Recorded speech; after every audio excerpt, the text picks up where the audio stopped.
Yes. Right, ladies and gentlemen, welcome to Bexhill-on-Sea Town Council Planning, Development and Advisory Committee. Today is the 10th of April 2024 and we have an agenda in front of us. First item is public participation. We have no members of the public present this evening, so we go straight on to item 2. To receive apologies for absence. Have we had any apologies? Yeah, we do. Councillor Norris has another engagement tonight. Okay, all duly noted. Thank you very much. Item 3, to receive declarations of interest. Have we got any declarations of interest? Councillor Winter. Thank you, Chair. Member of Rother District Council. Okay, duly noted. Thank you very much. Chair's announcements. I have no announcements to make. So we'll move on to the minutes of the meeting on the 6th of March. Have I got your authority to sign them off as a full account of that meeting? Yeah. Yep. I'll just grab a pen because I'm in there somewhere.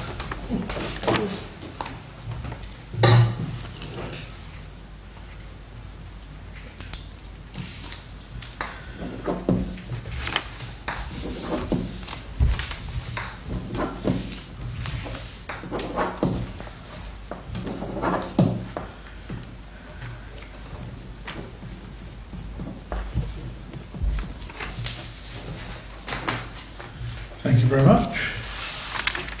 And now we will run through the planning applications as given to us by Rother in alphabetical order. I will start with A. No, just noting it's already decided and approval's not required for changing windows. B.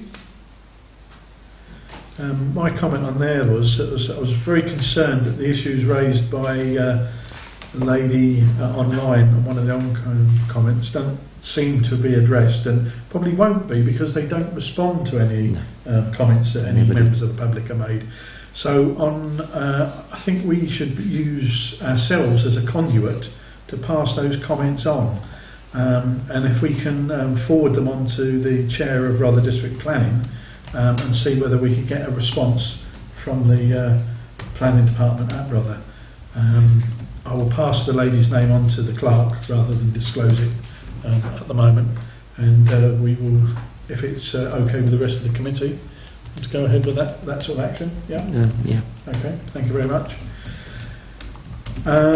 Right. Item C. Quite a contentious one. This one. There are so many online comments regarding this. But the vast majority are in favour. When I read through it, it seemed to be sort of 6 of one and half a dozen of the other. I counted up, and if I can't read my own writing, it's 36 for and 9 against. There was a lot more added to it then. Sorry. And I mean, that was a week ago or something when I looked at it. So. Yeah, okay. Do we as a committee want to make any comment on that application? I only to support the football club in their aspirations of closing the football, I don't know what you call it, pitch, ground, whatever, and applying for the variation of condition 3. And so our comments as a committee for item C would be to fully support. Yeah, that's what I would propose. Yeah. I would propose that. Yeah, okay. Yes. Councillor Winter will propose that. I will second that. So if we put that to the vote, all those in favour? Thank you very much. That's carried then. And we will duly pass it on to Rother for their consideration. Item D. I think it's very concerning, this one, because there's a number of trees that are going to be felled, but they seem to have put forward some mitigating circumstances for felling those particular trees in the fact that they're not native to the area, and so they're clearing the way of a non-native species but keeping the native species. Yes, yes. But what the ultimate aim is needs to be seen. The expansion probably. Presumably the TPOs on them, I think it said, so they would have to reapply if they want to clear more anyway. And the, the only concern raised was time of year when they're doing it. Okay, Councillor Winter will propose that. I will second that. So if we put that to the vote, all those in favour? Thank you very much. That's carried then. And we will duly pass it on to Rother for their consideration. Item E. I think it's very concerning, this one, because there's a number of trees that are going to be felled, but they seem to have put forward some mitigating circumstances for felling those particular trees in the fact that they're not native to the area, and so they're clearing the way of a non-native species but keeping the native species. Yeah, which I'm sure other district will have that Yes. all in hand of that. So, I mean, is there any comments regarding D, or shall I move on? Move on. Yeah, move on. E, F, G. I'd like to make a comment on G, and I'd like this committee to fully support this because it's extending the hours for out-of-hours emergencies for a veterinary surgeon, and I believe it's a sort of an area that's sort of needed in Bexhill, this sort of facility. So I don't know whether the rest of the committee. Is that Happy Tales? It's Happy Tales, isn't it? I don't know what the name of the company is. 116 Turkey Road. That's my vet. Do I have to declare? Yeah, you probably will have to declare an interest. That's where my dog goes. Okay, then. It seems to have a good reputation at the moment, unlike many. Yeah, true. So as a committee, bearing in mind that we've got one member that has got a vested interest in this, I don't know whether we can go ahead. It's fully declared that the member's got an interest in it, and so I'd like to put forward that we fully support this application. All those in favour? And that's carried. Thank you very much. Moving on then to H, I, J and K. Now there is one, last time I looked on K, there was one person that was making some comments regarding this, and I wasn't too sure whether they were sort of, would be taken on board by the district council or not. So I don't know if anyone else read through the online comment that was on there, and whether they want to sort of put forward those concerns. Yeah, I can't remember. I just ticked it. I can't remember. I obviously looked at it, but Yeah, they were just concerned about the actual the build. But if we're not sort of as a committee, we're not sort of we can't raise any objections. I don't think that were raised by the individual there. So we'll move on then to item 7, planning decisions by Rother District Council. They're all duly noted there, all 5 of them there. So I'll move on to item 8 unless anyone wants to speak on any of those. Item 8, motions from councillors, there have been none. And item 9, committee actions. This is to note, Jeff Pyra is to attend a meeting on the 24th of April to discuss local plan. And so we'd get a clearer idea of how we can sort of develop a local plan within Bexhill Town Council in cooperation with Rother District Council as well, no doubt. do we know what time that is or anything? No, time's to be, the time's going to be, that's pre the AGM, isn't it? Yeah, have we got time on that one? Not yet. No, okay. Item 9B, note the responses from our questions that we had hanging over. We've had responses from the Planning Authority. A number of them was historic questions that we hadn't had answers to, and so we felt we had to find a way to get answers, and we seem to have found a conduit now via the chair of Planning and Rother, and so our questions will go. I think we should start using that to him to get the information we need. And I can sense the public's frustration over this as well now, because they're making comments and they're not getting any response. Even if they came to here and making their comments, They're still not getting it.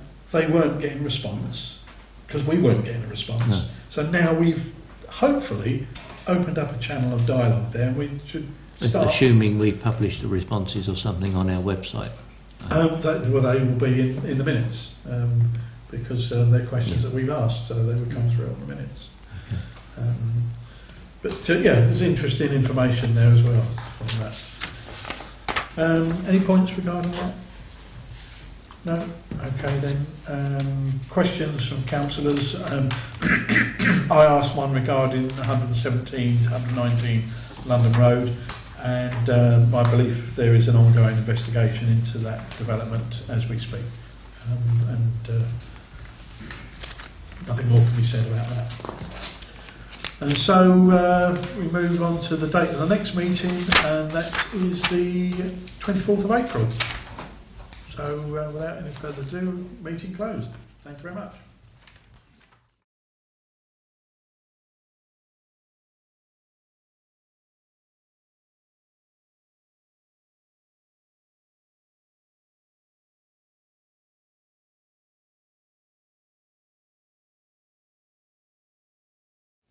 Good evening everyone, and welcome to the full council meeting of Bexhill-on-Sea Town Council.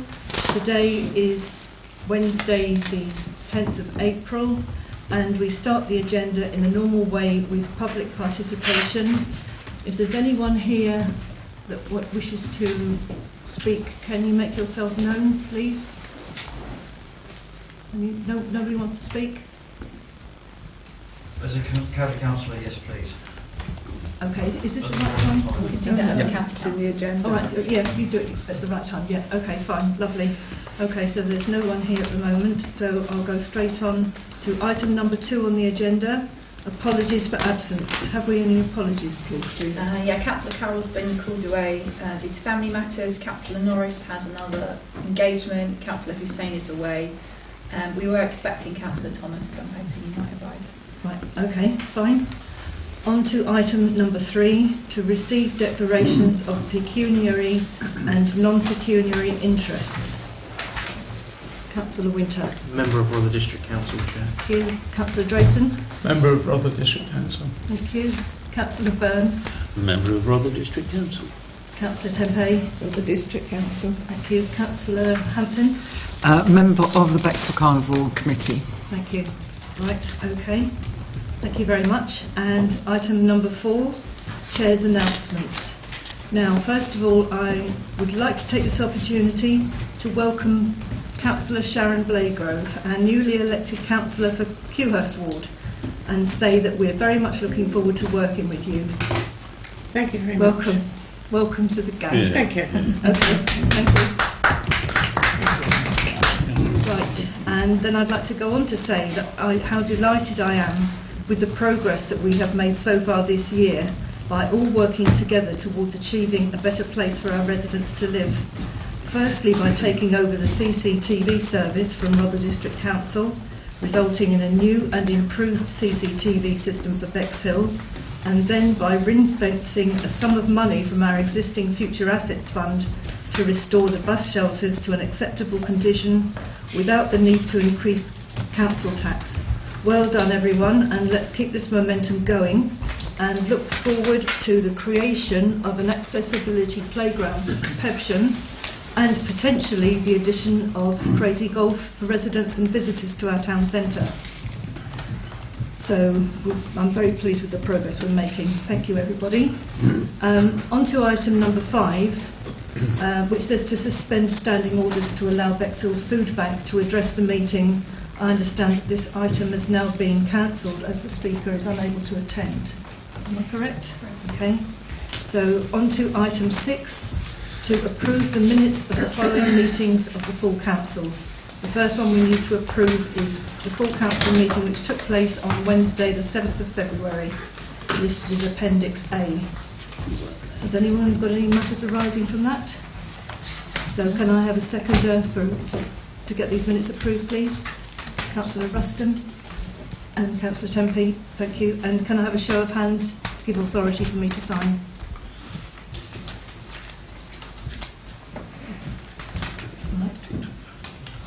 I'm abstaining, I wasn't there. Okay. Oh yes, you were on holiday. Okay, right, thank you very much. I'll just get on and sign those now.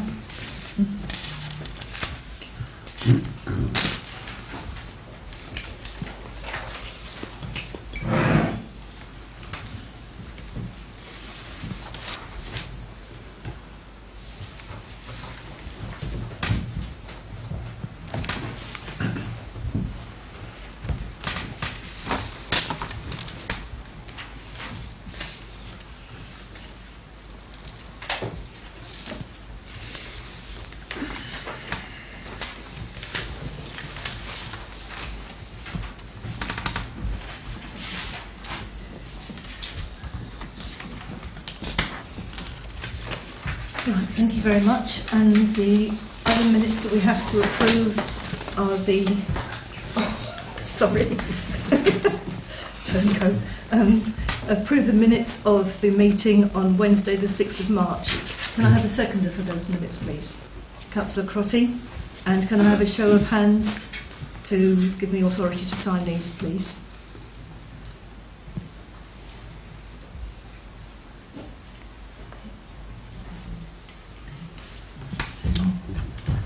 Yes. So anyone abstaining? Councillor Brown. I'm going to do it now. Councillor Blagrove and Councillor Drayson. And is that because you weren't here, Councillor? Yes. Right. Okay. Okay. Fine. So thank you very much. I'll get these signed.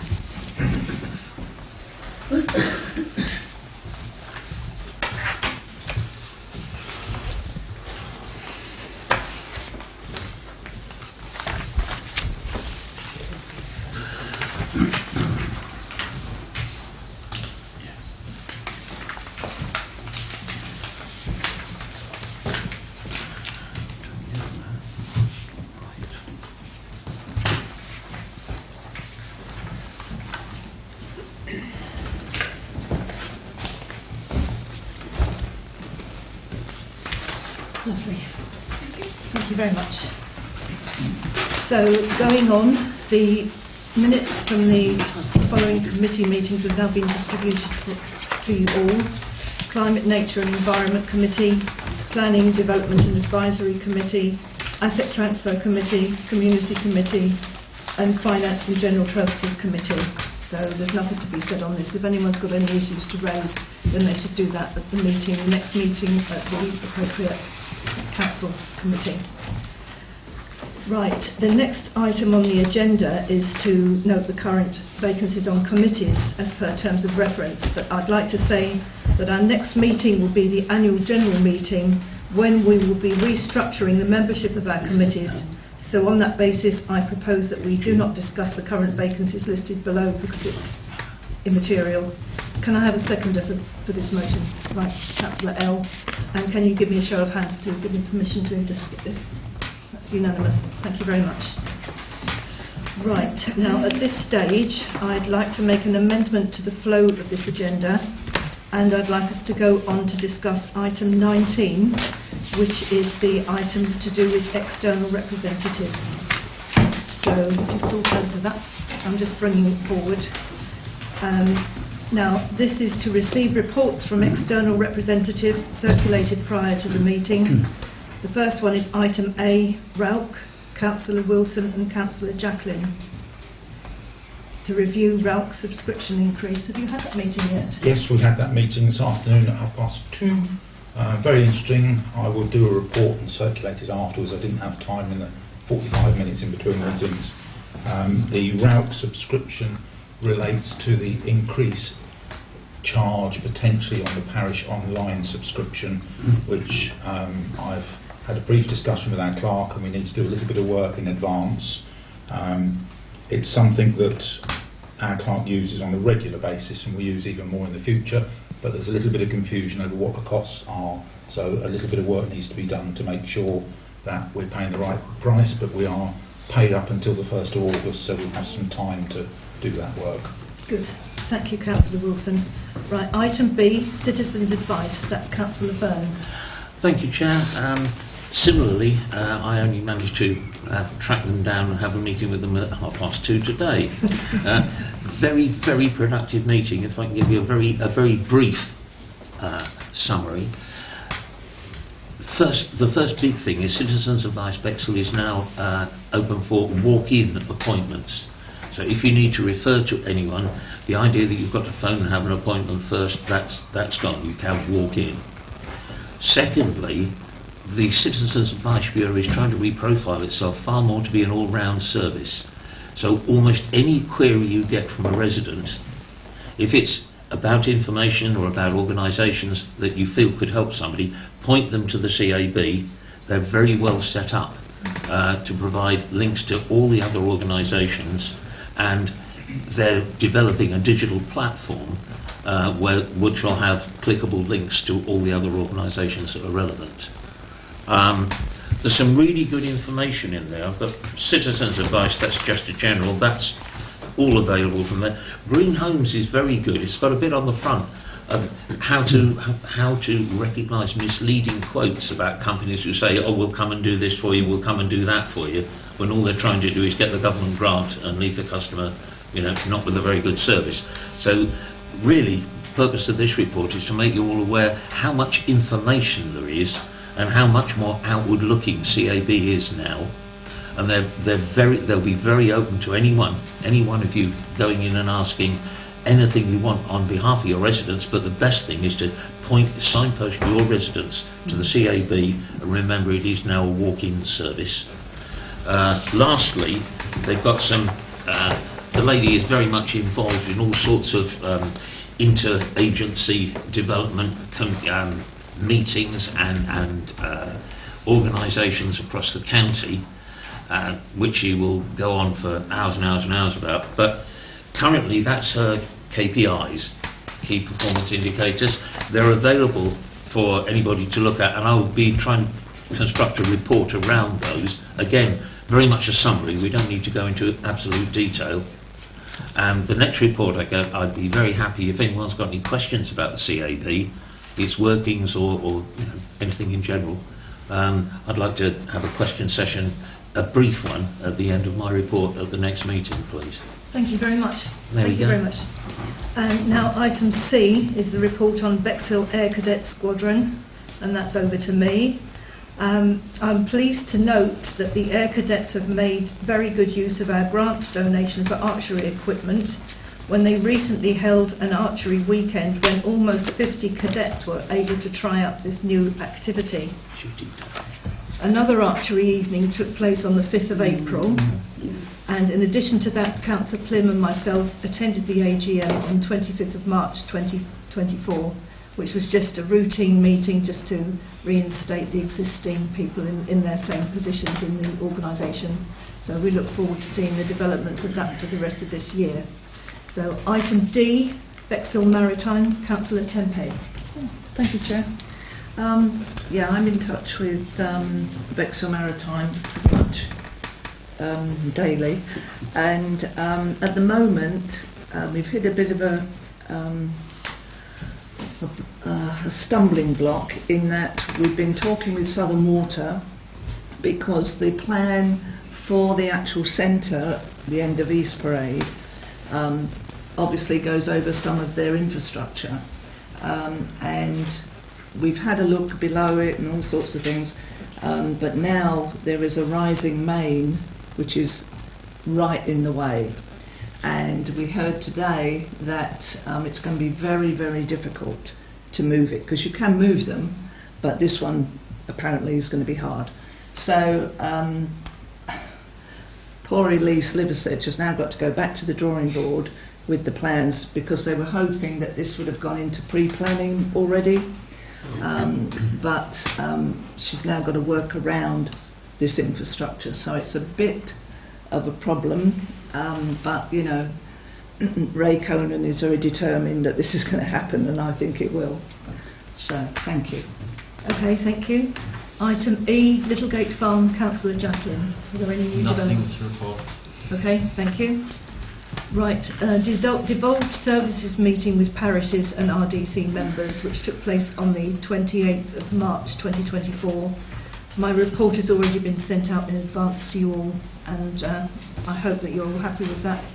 Has anybody got any questions arising from it, or do we just note that it's been sent? I'll take it from there. Councillor Plim. Just point out that I attended the meeting with you, and I was really refreshed to hear that the parishes have the same concerns that we have as a town council with regard to asset transfer or the transfer of services. And it was quite an awakening experience to realise that we're not alone in our struggles with the district council over this, and hopefully that we have a united front, that things may change to the better for the people of Bexhill over this. Yeah, thank you. Item G, rather voluntary action. Chair, could I just ask, are there any planned future meetings for that group? or was that just a one-off? Not as yet. I think one of the other councillors who was there said that they're planning an away day later on in April when they're going to discuss the devolution of these assets. So hopefully they'll have some more news after that, and then we can plan what goes on from there. Thank you. Okay. Yes, rather voluntary action to receive update on request for representative. I've made the request, Chair, so we're just waiting to find out if they agree that you can have a representative on their group. Okay, thank you. Item H, Rural Parish Conference, to appoint 2 representatives to attend on the 19th of April at Great Dixter House and Gardens at Northiam. Have we any of our councillors that would like to attend this? Councillor Wilson and Councillor Jacqueline? Right. Can I have a show of hands to show that we approve of these 2 councillors going along? 1, 2, 3, 4, 5, 6, 7, 8. Anyone not happy with that? Oh, no, I'm sorry. Anyone not happy? Okay, that's fine. So it's Councillor Jacqueline and Councillor Wilson. Thank you very much. And the final item on this list is to review invitation for Councillor Wilson to become a member of the town board. So the Friday before last, I received a letter under my council email address inviting me to be Bexhill Town Council representative on the Bexhill Town Board that will be formed. I initially accepted and then thought, I need ratification because it's an external representation of this council, hence why it's hastily added to external representation on this agenda. The invite has come from the chair of the board. It's a page and a half, and I'll forward it on to our clerk so there's a record of it.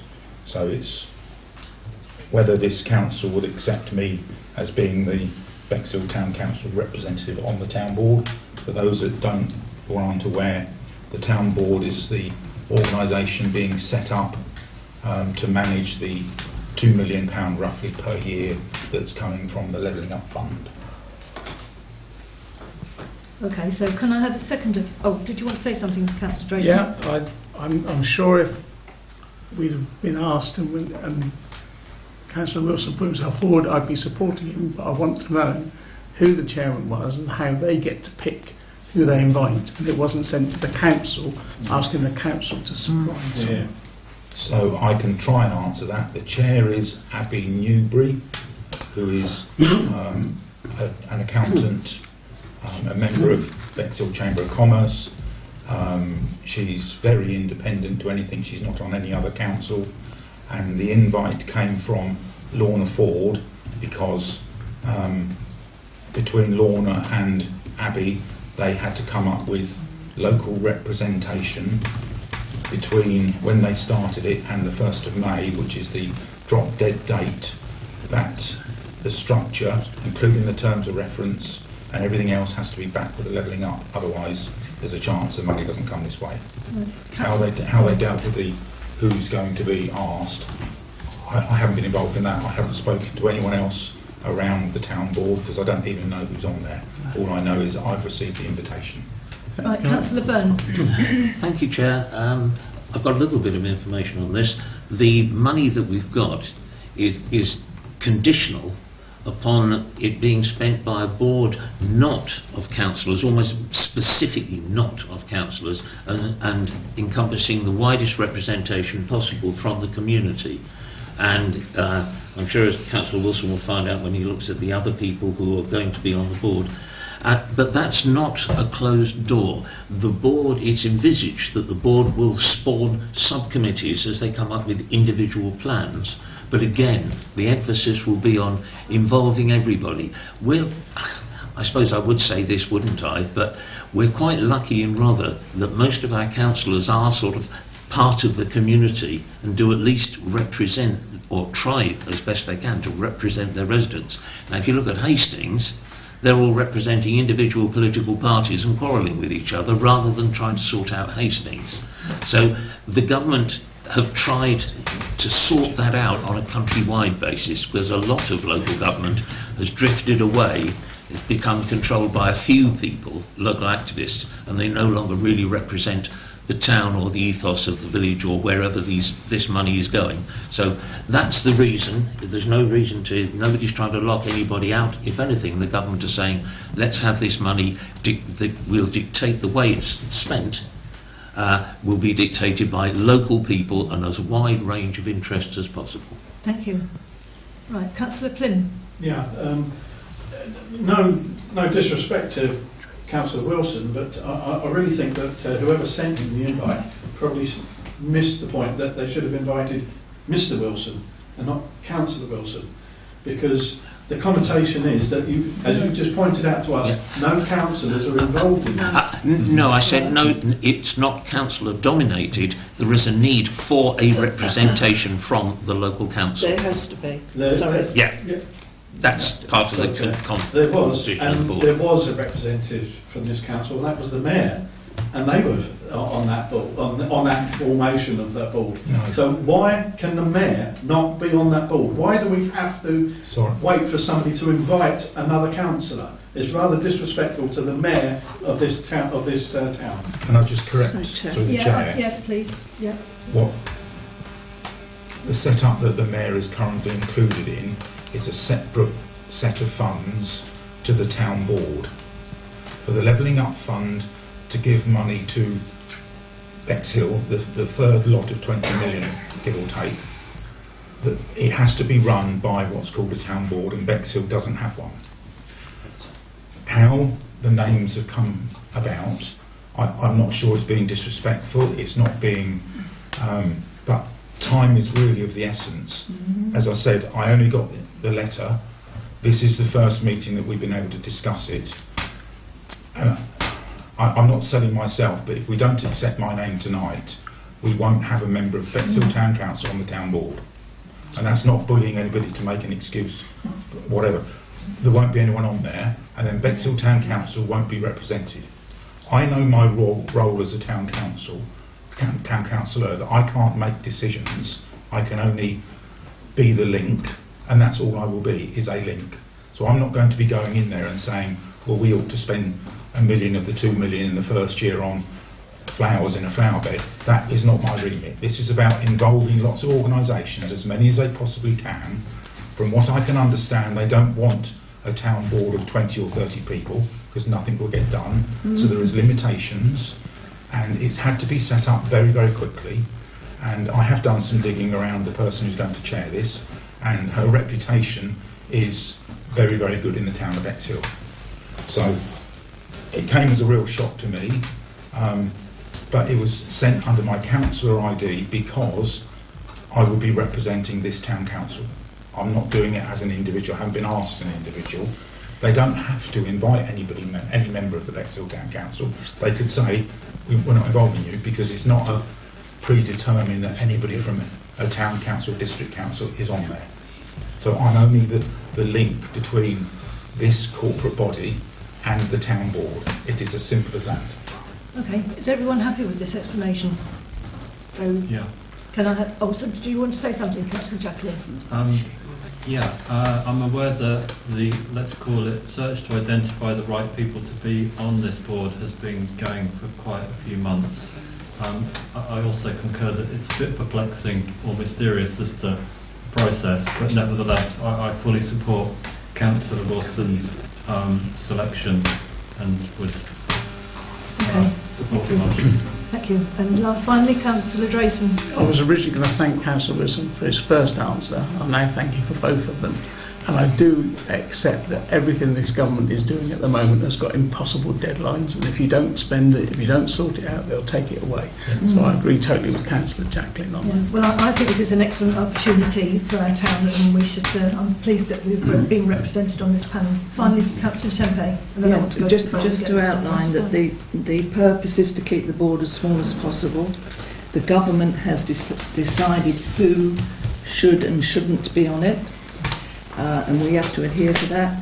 And the deadline for getting in the 10-year vision is the 1st of August, so they're really under the cosh as far as time goes. It's really critical, otherwise you just lose everything. Okay, so just to move on. Sorry, Councillor Crotty. Thank you, Chair. I'm a bit. You said there's time running out on this. Yeah. I'm surprised, really, why Councillor Wilson actually got this invite recently. And also, the fact is, I would have thought that the invite should have gone to the Mayor as being the head of this town council. But also with what I'm looking at here, with Councillor Wilson on some of the other bits of boards and external representatives, I can't understand why they should have a town councillor on here, and it's somebody who's more flexible, free of their time. Also, we are not going to be, I don't think we should actually have to be running against someone's will. If we don't have someone on a town board, then at the end of the day, there will be, like Councillor Byrne has said, there will be subcommittees that we will get beyond. So I think that this is a bit of a, well, I just think it's just being rushed. So Well, personally, I don't That's mind. down to the I think government, it's not us. it's No, that's fine. absolutely That's my excuse. fine That's with my this thing. personally. Yeah. And if there's been a mistake in protocol, then I think it's our job to rectify it and ratify this decision. So can I have a seconder for this, please? Councillor Byrne. I'd like to make a very quick comment, if I may, which is to praise Councillor Wilson for he didn't have to raise this on the agenda. He'd been invited, albeit by a rather undemocratic process. He decided to parade those details in front of the town council and ask for ratification, and I think that goes a good way to assuaging anybody's fears as to how the representative was chosen. So thank you for that, Paul. I think that's an excellent move. So can I take it you're seconding this? I will certainly second. Thank you. Can I have a show of hands, please? Right, unanimous. Thank you very much. So Wasn't quite unanimous. Chair. was it not? Sorry. Oh, Who can I'm vote? against. oh, you're Against that. okay. Well, still, it's a majority. Passed. Thank you. So going on to item 7. So I've got in this G. G. No, what I said about rather voluntary action to receive an update on request for a representative, and we haven't had the update. Oh, sorry, I missed that. Yeah. Right. Going on to item number 7, recommendations from committees. 7A from the Asset Transfer Committee. As I'm chair of the Asset Transfer Committee, I'm going to take female right, and I want to reverse the order of these decisions that we're making. The first decision that I want us to ratify is the appointment of a toilet cleaning contractor for the Devonshire Square and also for the Channelview East toilets when it's appropriate. That's the flavour. Okay, so I have a letter from a resident. I wondered if I can read it here this evening.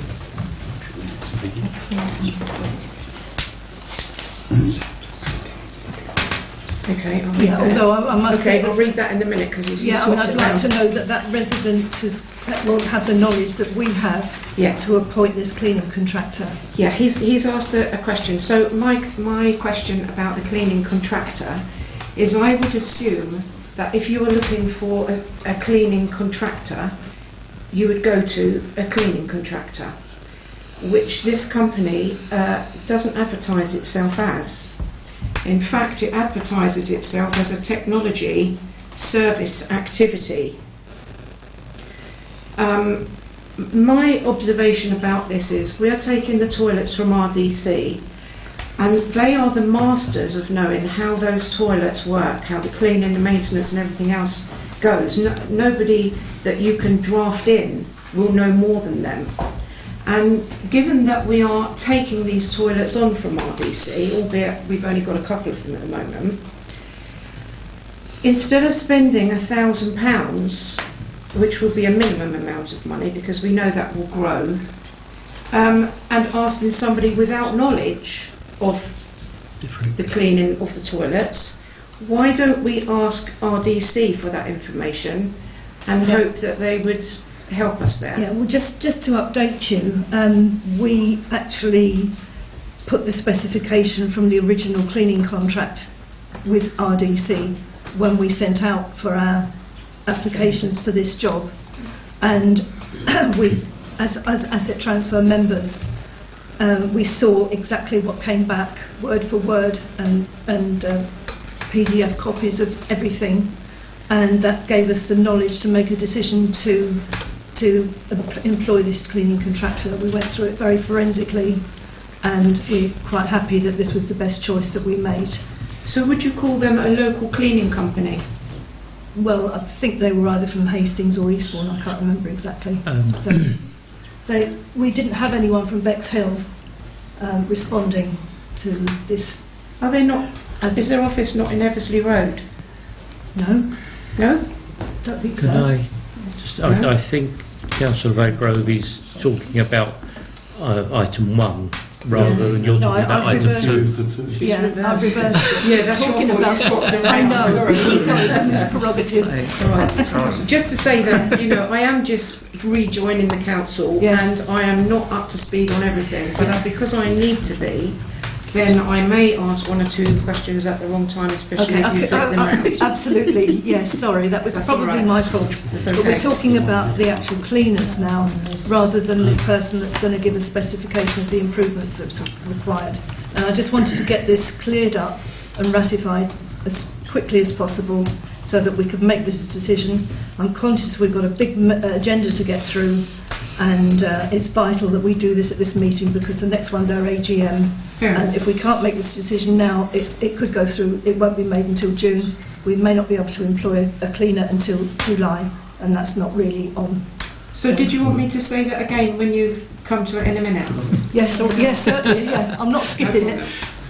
Councillor L. Could I just maybe make a comment on that? The £1,000 that you stated, Councillor Blakegrove, the £1,000 here is for the professional advice and guidance for how we can renew the not for the contractor. Yeah, this not is the for actual cleaning. cleaners. So the £1,000. Yes, thank you. Yeah. Yeah, that's where I was going with it. Yeah. Keep on saying that. Sorry, that's my fault. That's all right.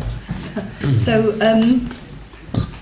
Councillor Drayson, did you want to say something? Thank you. Yeah, I have no qualms agreeing with this chosen company.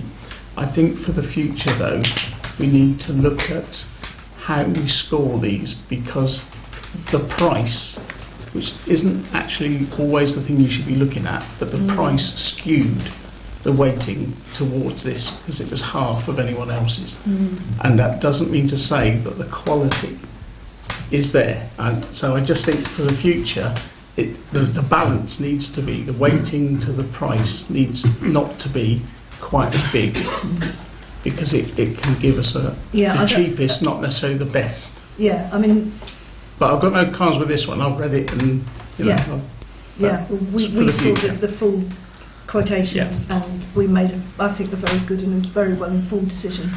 Councillor Plym. Yeah, just to reiterate the point you were making there, the Asset Transfer Committee scrutinised the details that were sent out to these companies and the details that came back, and we scrutinised them quite thoroughly. And it did concern us that there was a marked difference in one of the tenders. However, it's a 1-year contract, and we were going to see how they run for that year and see whether they live up to their expectations. Yes. And so I'd like full council to actually go ahead with the asset transfer's recommendation, because they've done all the work behind this, and they're just asking full council to recommend their decision, to endorse their decision. Could I add to that, Chair? Sorry, can I just add to that? Within that discussion, we also had to consider, we haven't actually decided what we're going to make Devonshire Square toilets look like long term, so why would you want to spend a lot of money in keeping the general cleanliness of it until you've decided what you want to do? So you may not get the perfect service, but it's a 1-year contract, and if they don't produce it, there's a get-out clause in that anyway. So it's a low risk to the town council, I'd say that. Okay, Councillor L. And just to add to that, on Councillor Drayton's point, as far as I remember during that meeting, the marking system actually weighed towards a different contractor. And then we made up our mind to move over to the cheaper option. So it wasn't the system that chose that for us. Thank you. Right, I just want to hear from Councillor Jacqueline and then Councillor Tempe, and then I want this to go to the vote, please. So half the price of the others does seem rather significant. Have we seen anything that this contractor has cleaned, and are we happy that they've... I've personally heard good reports about this company. Good. And I mean, it seemed to be the most practical and sensible solution to the situation. Thank you. Councillor Temple. Yeah, I just want to ask, it's a year contract. Is there a break clause in there? Like, for example, they're going to start right when it's really important through the summer season, and if we're going to be checking on them, which I presume we are, if they're absolutely rubbish after 2 months, have you got a break clause? Can you answer that, please, Julie? No, the Asset Transfer Committee haven't agreed the final contract details yet. They're waiting for you to approve the contractor. Oh, right. Then they'll work out. Oh, I thought when you said you have a year contract, you'd already done it. Okay. No, so I would recommend some sort of break clause. We're on the same page on that anyway. I think it's a sensible solution. Thank you. So, can I? Do I need to go seconder for this? Can I have a seconder for the proposal, Councillor L, and then can I have a show of hands?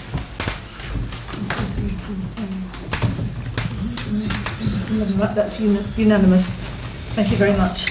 So now I will go back into line, and this item number 1, which I've made now, and item number 2, is for the council to appoint a public toilet consultant, Public Convenience Limited, to provide professional advice and guidance for Devonshire Square toilets at the cost of £1,000.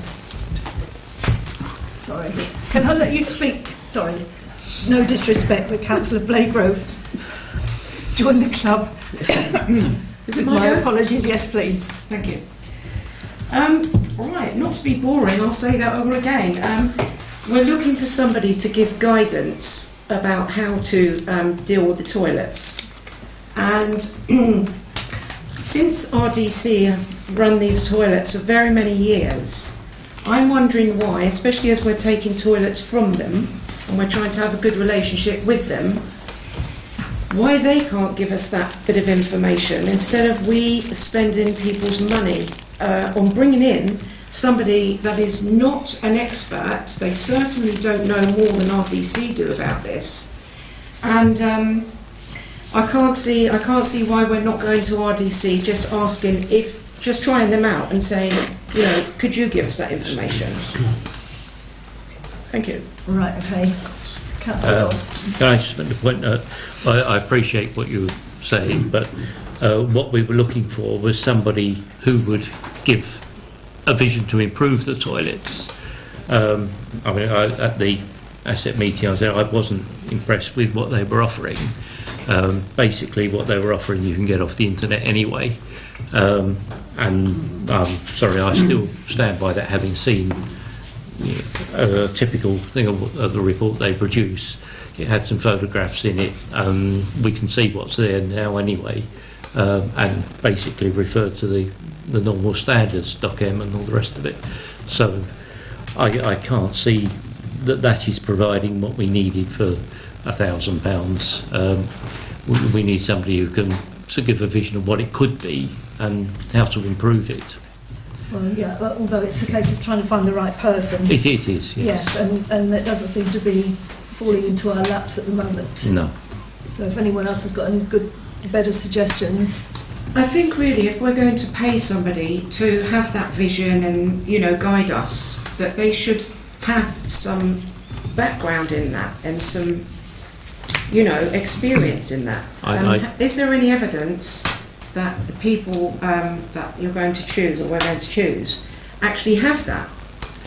Well, presumably you saw the document that they sent us, which wasn't available at the time of the meeting, so this is new information. So what conclusions did you draw, having looked at that?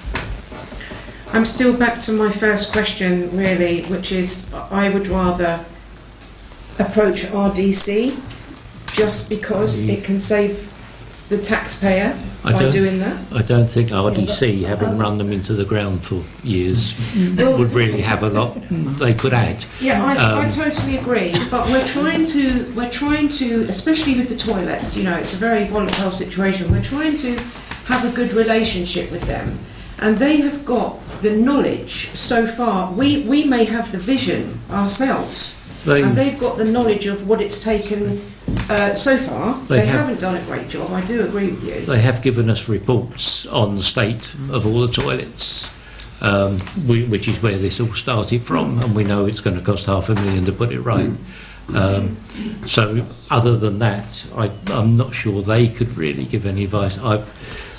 Ideally, and I don't know if there's anybody available, this sort of thing, you need an architect with a bit of vision to look at it and say, yeah, you could do this, turn it into something. What do we get for the £1,000? Sorry, I have to ask these questions. Yeah, I mean, this is an open discussion, so we've got to take our turns. So, Councillor Plym was the next one with his hand up. Yeah, this has been discussed at full length at the Asset Transfer Committee, and we've gone over this, and the Asset Transfer Committee, by majority, agreed to appoint these people pending full council's approval. And we don't need to go through it all again. Otherwise, what's the point of having committees? You might as well bring everything to full council and go on for hours and hours and hours discussing one particular point, because that's what we're going to be doing if we don't get a move on with this. The decision is been made by Asset Transfer. We just need to approve it. I agree with there's concerns regarding it, but a lot of that could come from the lack of knowledge regarding how this decision's been made. And I'll take that because you're new onto the group again. But I think Councillor Gross made a particular point there regarding RDC. There's no point in going back to RDC to say, come on, have a look at the things that you should have done and tell us what we could do for you now. We want an independent view, and that's what these people are going to give us. So I think just go ahead and just get it done. Right, thank you. The small amount of money we're going to pay on this, it's worth it. Right, Councillor L. Sorry, through you, Chief, if I could just ask the clerk to reiterate, because as far as I remember, we had this conversation at Asset Transfer. This company were actually, just to put everyone's minds at ease, the company was actually a professional company that deals with public conveniences anyway, and it was only one of the few that were around that do this. So they are a company that deal with this specifically and set you guidelines on what you can and can't have in public conveniences. And what you should have there and what you shouldn't have there and how they should look, whether that's anti-vandal or certain colour schemes, etc. But just to make sure that it was a company that deals with this all the time. Am I correct? Yeah. Can we hear from Councillor Wilson now? Yeah, I just want to put my two pennies. The £1,000 is not a lot of money in consideration to what is going to have to be spent on it. Bearing in mind that Rother spent just short of 12,000 3 years ago in refurbishing it, and it's back to where it was 3 years ago and worse. So if we don't do something different, we're going to end up putting in £12,000 every 2 or 3 years just to keep it at the standard that it is. And this company, we're hoping, will be able to set some expectations over what we can do with it: a bronze, a silver and a gold, and then for full council to decide strategically what we want that toilet to look like. And Asset Transfer, we all felt that we weren't qualified to know what you can do to reach that gold standard, let alone the silver or the bronze, and I suspect currently it's below the bronze level. So we needed help, we needed experience, and this was the only company that could be found, which is hence why sometimes you have to spend money for the benefit of the future, and that's what this £1,000 is about. And as Councillor Plym said, we debated it for a good half an hour at the Asset Transfer, so this is just an awareness for everybody to have their opportunity, and I would like it just to be ratified. Thank you. I'm just going to go to Councillor Tempe, and then I want a decision made on this. Yeah, sorry, could I just ask, the lease from this building is going to be leased from Network Rail. So what you're planning is hopefully equipment, which Rother also looked at, that is vandal proof, basically. I mean, that's what it's all about, isn't it? And that's what this expert will come up with. And but the lease will have to say that you're allowed to do these infrastructure changes. So Yes. you need to be cognizant of that. Thank you. Okay, thank you. Right, so sorry, Councillor Brown. A very quick point, and it's probably more a matter of procedure. When you were looking to appoint a consultant, did you draw up a brief to the consultant, or did you let them tell you what they were going to do? And I would like to, we could have short-circuited a lot of that if someone had said, here's what we're going to ask, these are the questions we're expecting a consultant to be able to ask. And then the consultants would have come back and said, yes, we can answer those questions because we have experience here, here and here, and we've done this, this and this. Now, maybe this was the first time that this council has been in that position, but I would hope to think in future, if we ever take on a consultant, that there's a mutually agreed brief before we go out to consultancies and say, would you like to provide consultancy within these parameters? I think we agreed for the 3 standards so that we could make our own assessment as to the most beneficial and practical way to improve these toilets. Yeah. But can you answer the question, please? Yes, Julie? you provided a brief to several companies that specialise in public toilets. And They there was a written responded brief? back. Yes. Could we have sight of it? Yeah, certainly it was part of the asset transfer papers. Yeah, if that would be lovely if I could have a look at it, just to inform me for future times when we may be inviting consultants, and we'll all be on board then with the procedure, rather than, as Councillor Plim says, having to rake it over each time a committee. I fully agree with him that if the committee has decided, we're here to ratify that or not redo the decision. But I think if everybody is involved in phrasing the question to start with, and then devolve it to the committee to say, go and get us answers to that. Yeah. Well, just on that, unfortunately we can't expose that information prior to a tender going out. We can't let everybody see that information, can we? Because we have to have a tender going out first. An invitation to tender is normally public. It's the replies that are private.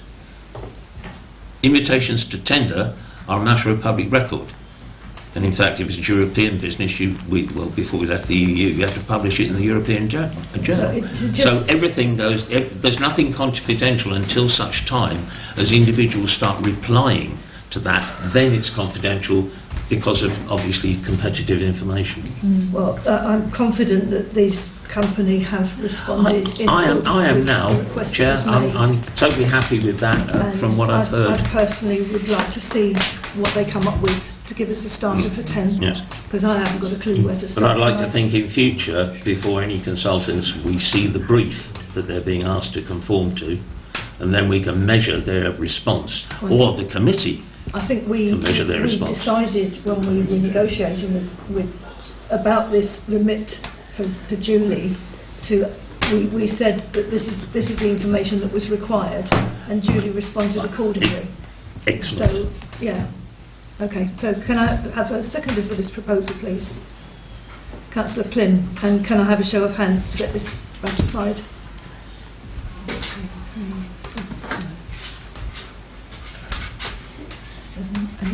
10. Anyone against it? Councillor Blagrove, and anyone and Councillor Goss. Right, well, I think we've got a majority decision to go ahead with this company, and let's hope that it's beneficial to us all. Okay, so on to item B on this section of recommendations from committees.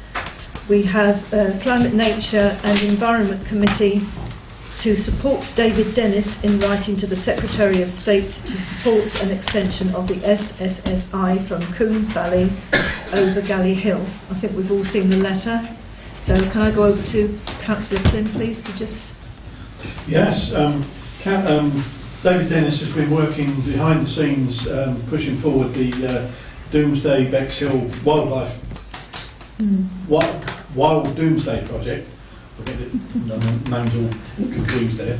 And he's identified the fact that there is some rare bees in the sand at the cliffs at Galley Hill there, and to increase the site of scientific interest would be beneficial to protect those particular bees and the habitat there.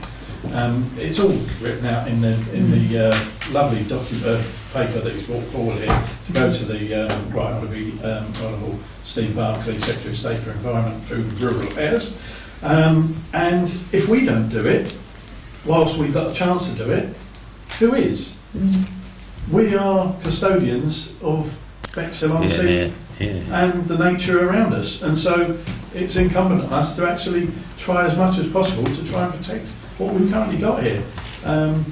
Not that we think there's any threat of development on that site, whether a block of flats or anything like that. However, it would give that site extra protection. And again, this is something that the Climate Committee have been working on for some time, and we're just asking you to endorse the decision they've made at the Climate. Well, Councillor Jacqueline. I think I'm in favour of this. One thing I don't quite understand is, so I'm aware from Pevensey Levels that there's SSSI land and Ramsar land, and different types of land have various protections. So, for example, if you went within 500 metres of it, you can't do certain developments, or you've got to be careful. Is that SSSI land, do you think, or is that Ramsar? I don't know the full technical details of that. I mean, if David Dennis was here, he'd probably be able to answer that fully for you, but I haven't got that technical. But it would protect the land, and I think actually going to the sea is quite special as well, isn't it? Suffice to say, it will give a degree of protection for that particular area. Yeah, thank you. Okay, Councillor Drayson. Yeah, can I ask, because you mentioned bees and galley in the sand at Galley Hill, can I just say, can he also include the Rother District Planning Department with that as well? Because I know previously Rother looked to be putting beach huts down at the bottom at one stage. Yeah. But if that, I know it might have been kicked into touch, but that was at one stage. It's just if it's information that's available, Rother should be made aware of the information. They know. Oh, they do. Okay. We know. Yeah. Thank you. Okay, Councillor Goss. I just want to say, yeah, I would support it. Having gone through the extensive report that he did covering this and a number of other matters, it was quite impressive actually, Yeah, and the grants that he's getting. So, yeah, I think it'd be a good thing. Right, so could I have a seconder for this motion, please? Councillor Crotty. And can I have a show of hands to show that we're supporting this?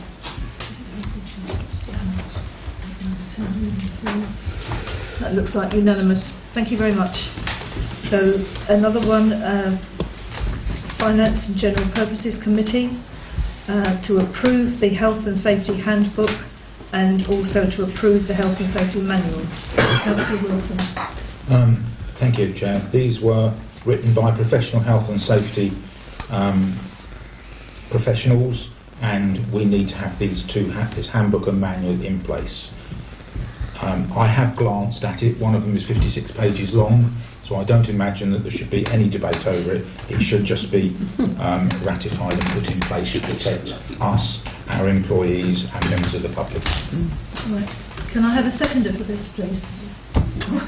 Show of hands. Right, that looks good. Who's a seconder? Councillor Blagrove. Okay. Think about that name again. I know, I keep wanting to call you my name. Not that there's stressful or anything going on here. Right, okay, so can I have a show of hands for this proposal, please?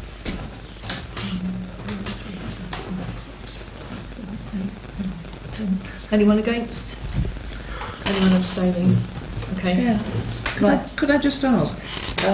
That is a really, really detailed report that he's done. Do we go back? I mean, have we got dialogue with him, because he's doing an awful lot of work? I know. Who are we talking about? David Dennis. You're back up there, we're down there. No, I know. I'm going back to David Dennis. I just remembered.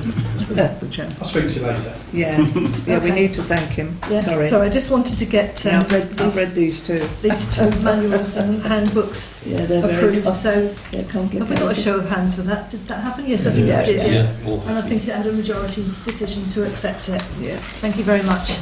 So moving on to item 8, Mayor's Office, to receive update on the work of the Town Mayor. So everybody's had that. Everybody happy? Right, okay. Item 9, reports from councillors. External councillors may report for 3 minutes. Written reports must be received 3 days before the meeting. We've already received reports from East Sussex County Council, and I understand that Councillor Holledge would like to have a few words. Yeah, thank you very much, Chair. Thank you very much. The councillors and representatives of the public realise that get elected for one reason, and then you realise that there are many, many other issues to deal with. One of our biggest issues in East Sussex is caring for children that need help, that aren't as fortunate as many people with a stable home with parents. And we have an issue where we need foster carers. I would very much like to minute and record that I'm handing these posters to the Town Council. Okay. Would you like to face the camera as well, so that the public can have a look at it as well? That's my good side. You haven't Thank got you. one. I'd just like recorded that East Sussex need foster carers because the children that we look after are vital to society. They are not given as fortunate position as some, and it's something that we're asking the Town Council, through the members and your contacts in your community, to actually help us bring foster carers to make life easier for children who are at starting line. So that's one thing that I would like to record, please. And if I could, I would hand those over to you, Hazel. Thank you very much, Councillor. Thank you very much. The other point that I would like to raise is that Flexibus. A lot of people can't access goods and services, and government has given East Sussex 41 million. Part of what we do with it is we've introduced the Flexibus, and it's a work in progress. It is working well. There's a take-up of it, but it's evolving, and a lot of people don't realise the changes that are happening.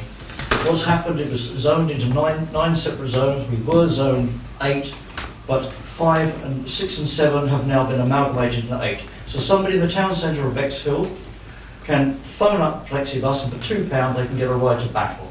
It's a fantastic service, but it's evolving and changing, and many people aren't aware that it's around. It is picking up, but again, would like to hand it over to the delegated communication councillor there. Thank you so And much. of course, I'll just keep this back.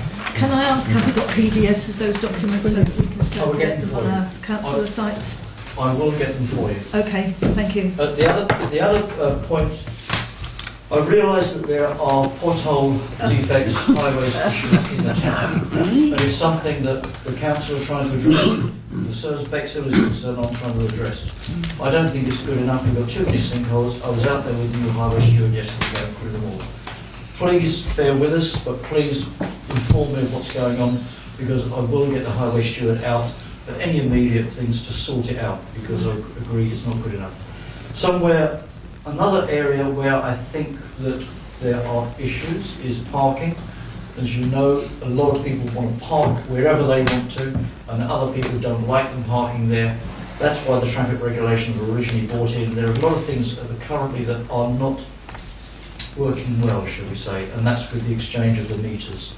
That some of the meters are being stopped, which personally I don't like, but it's going to be a big saving. So there's a bit of issues with the officer taking away what the public don't like and don't understand, and what I certainly disagree with as well. So that's again is work in progress, and there's chances and opportunities to review that, and it's something that we're looking in for. So again, please pass the information on. The long-term plan for towns, which congratulate Councillor Wilson being on the town board. It's a good move. This was announced in October last year, so we've had more than 6 months of knowing that we're going to get £20 million. What I would encourage everybody, all councillors, to go out to your community and get talking about the vision for the town.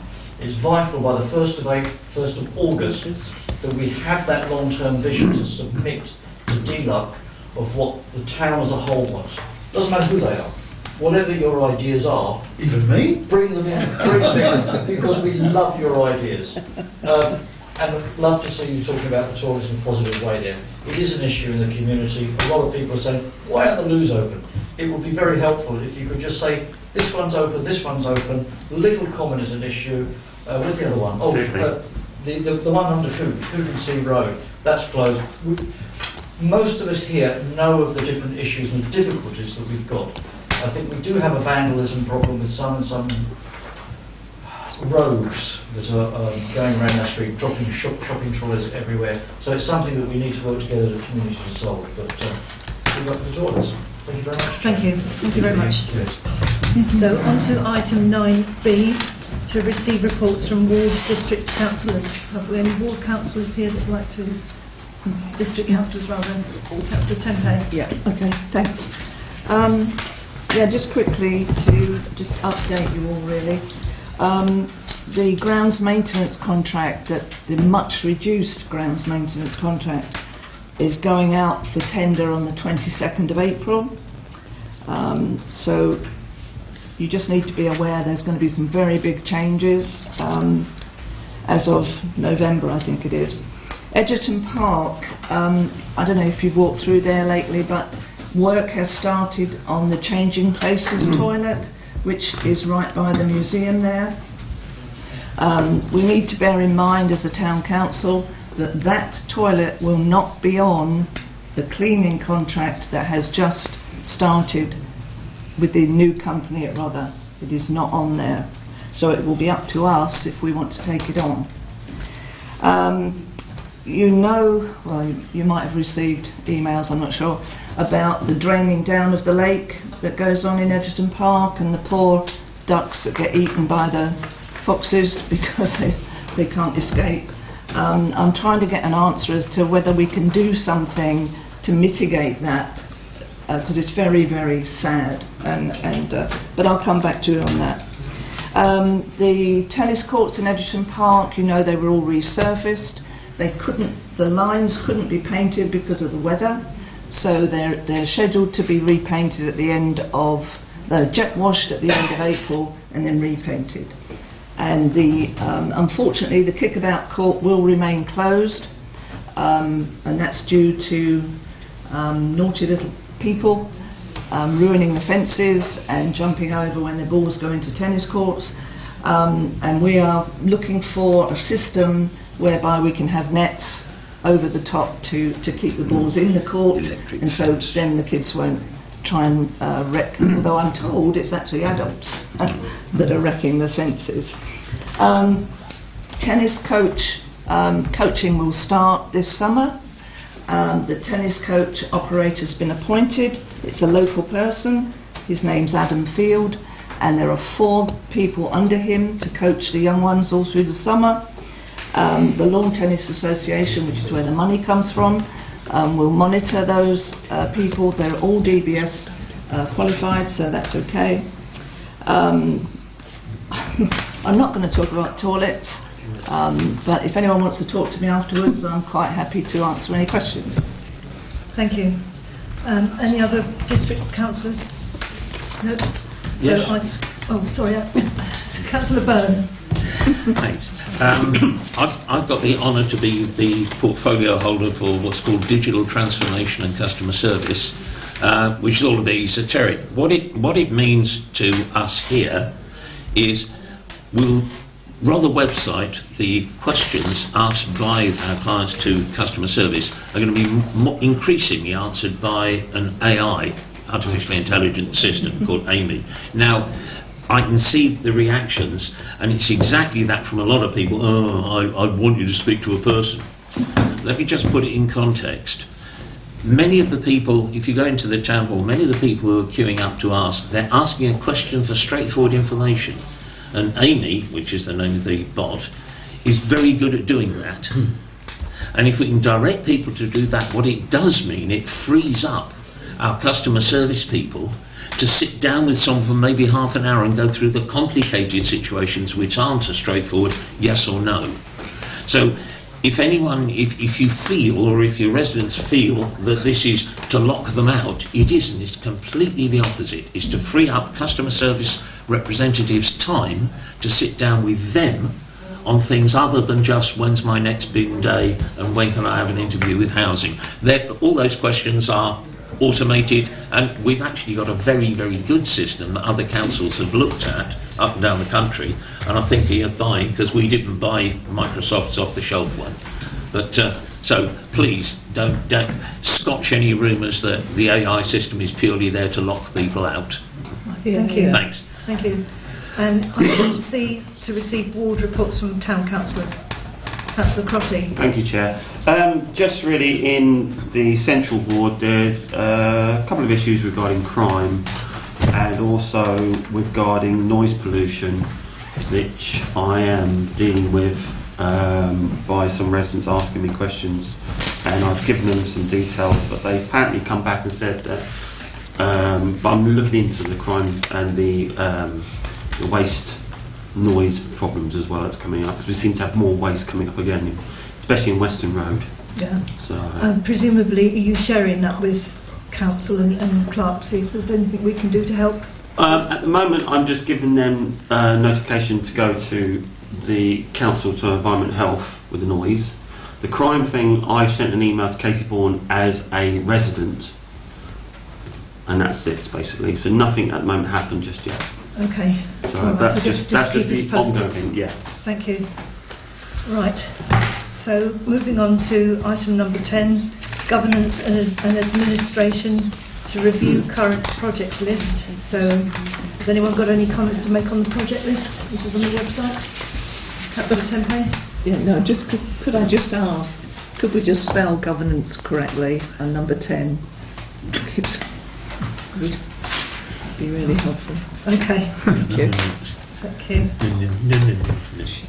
Councillor Wilson.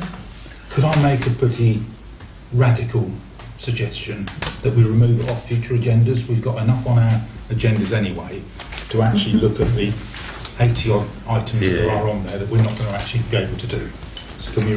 I propose we remove that off future agendas, please. I second that. Okay. Right. Sounds like we've got a motion. Can that go to vote? Anyone wanting to get this to be taken off the agenda? The current projects and current project lists. Sorry, Chair. So where will that go? Well, it's available on the website if anyone wants to have a look at it. Just to remove it from the agenda is my... Okay. Okay. It will remain, but just to remove it, because it's just another thing we look at. No, I understand that, but I thought we had a discussion about, because it's an awfully long list, of prioritising the list, and it would be the priority ones that a committee or we should be actioning something rather than just having a list. So, thank you. Councillor Plym. Each of the projects are taken on board by a committee, and those committees will be reviewing those projects and their list of projects as we go on. So it's not as if we're going to just leave them alone and not refer back to them. The committees will pick up that workload of reviewing. There is no point in this full council reviewing them again. So it just wastes our time. That's what I was asking. Right, Councillor Errol.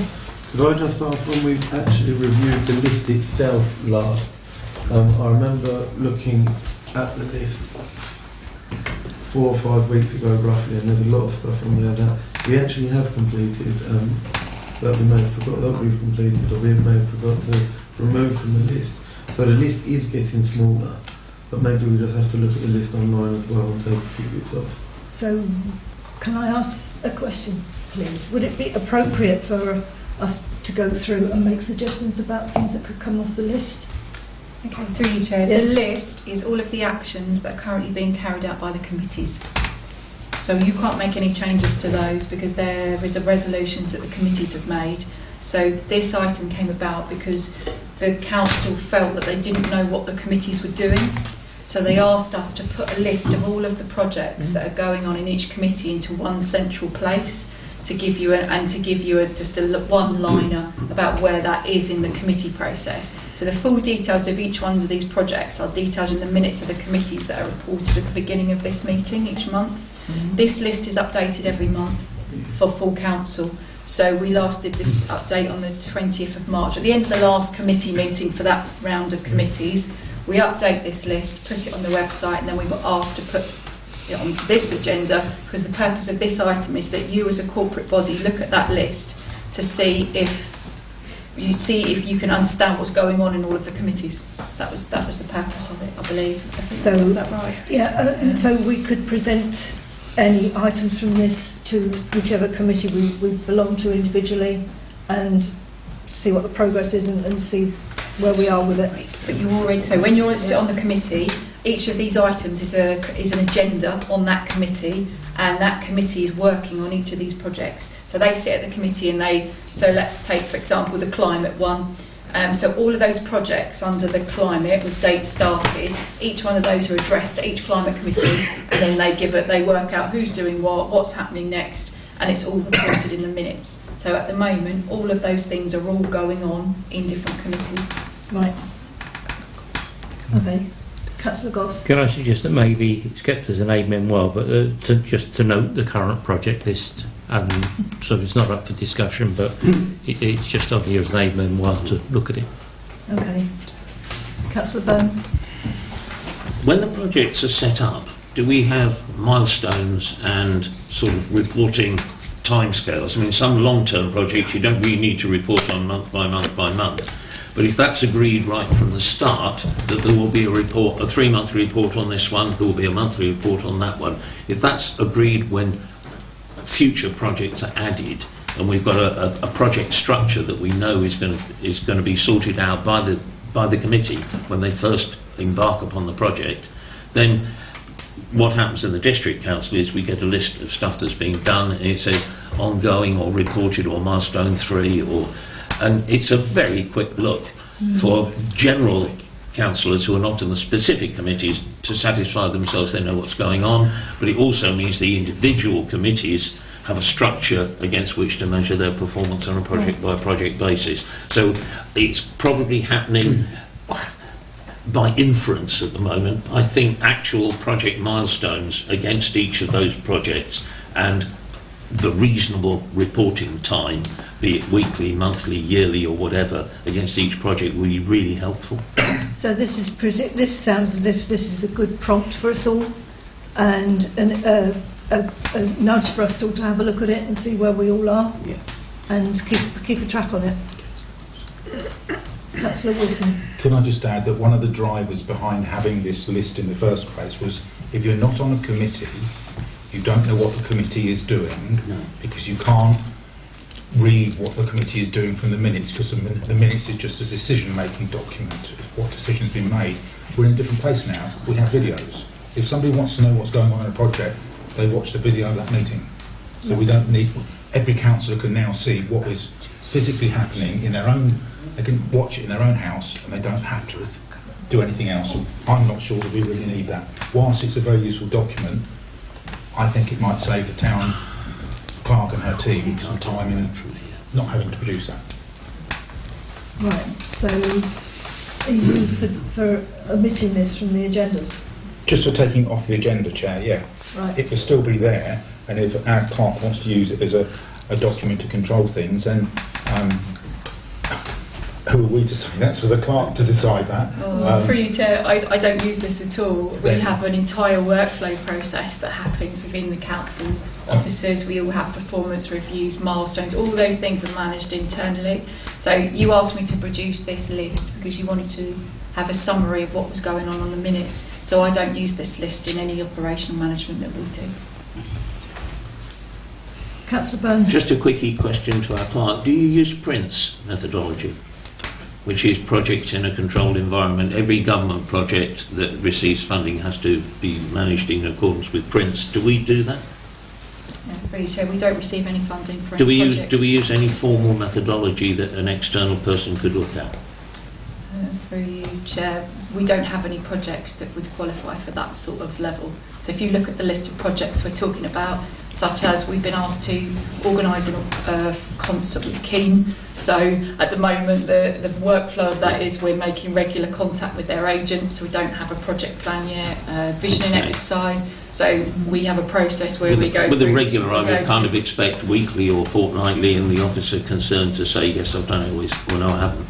No, we have a weekly check-in, and I log all of that weekly with each officer. I give them all tasks to do, and they report back to me every week on what they do. We don't report that back to the council because that's operational. All you need to know strategically is, have we organised a concert with Keane, where are we at? And each committee, I'll come back to you and go, we've spoken to the agent or we haven't. Or, so just as an example. So all of that's all operational, which is kind of separate from what you do, which is strategic. So you set the idea of what the project is. I'm trying to think of another one that you could use as an example. Civic history booklet, for example. So the committee said they wanted us as officers to create a booklet that determines the civic history of Bexhill. So I go away and I manage with an officer to start to prepare that booklet, and I manage them each week on their progress, and then when the committee sits, we bring back the update of the progress. The committee decides where we go from there. I take that direction, and I go back to the officer. I wouldn't seek to comment on the operational detail, but merely for any top level project control gives visibility to people like ourselves to set a strategy. So just a top level look, but I hear your answer and I understand. Councillor Gost. I appreciate what Councillor Wilson's saying, but I think it's a useful list. I don't generally have time to sit down and watch videos of every meeting that's going on, whereas on this you can sort of scan down and just see what's happening and what's there. Yeah. Okay. So is it appropriate, do we think we have a show of hands to decide whether we want this to stay on the agenda? Or whether we don't. I think just to note it on. What's the motion? Is the motion for? There has been a motion and a seconder to remove it, so we need to vote on that. Okay. So there's been a motion and a seconder to have this removed from the agenda. So can I have a show of hands from people that would like this to be removed from the agenda, please? 1, 2, 3, 4, 5, 6, 7, 8, 9, 10. And anyone wants to keep it going? 1, 2, 3. Okay, well that's a majority decision to remove it from the agenda. Okay. So thank you. Going on to item 10B, to receive NAUC advice regarding delegated authority. This document's been sent out to us under reference Appendix K. So has anyone got any questions about this or any statements they want to make? We'll just say that it's been noted and we can move on. I think it's very good, solid advice, and it shows exactly how we should work, and I find it very useful reading myself. So, with your permission, I'll go on to item 11, Rother District Council Liaison, to note update on Town Centre Visioning Group. Well, that's for me to say. There is another meeting scheduled for Thursday the 18th of April, so I'll report back to that after it's taken place. Item 11B, to note leaders' meetings. There's a joint leaders' meeting on Friday between myself, Councillor Wilson and Councillor Oliver. So we'll report back to you after that. So, sorry, Chair. My agenda doesn't have 11 on here at all. No, it seems to be missing. Is it not? No, I just got. The meeting you're talking about is there, but item 11 isn't. I've got B, so I haven't got 11. I've got 11. How did that happen then? I've got 11.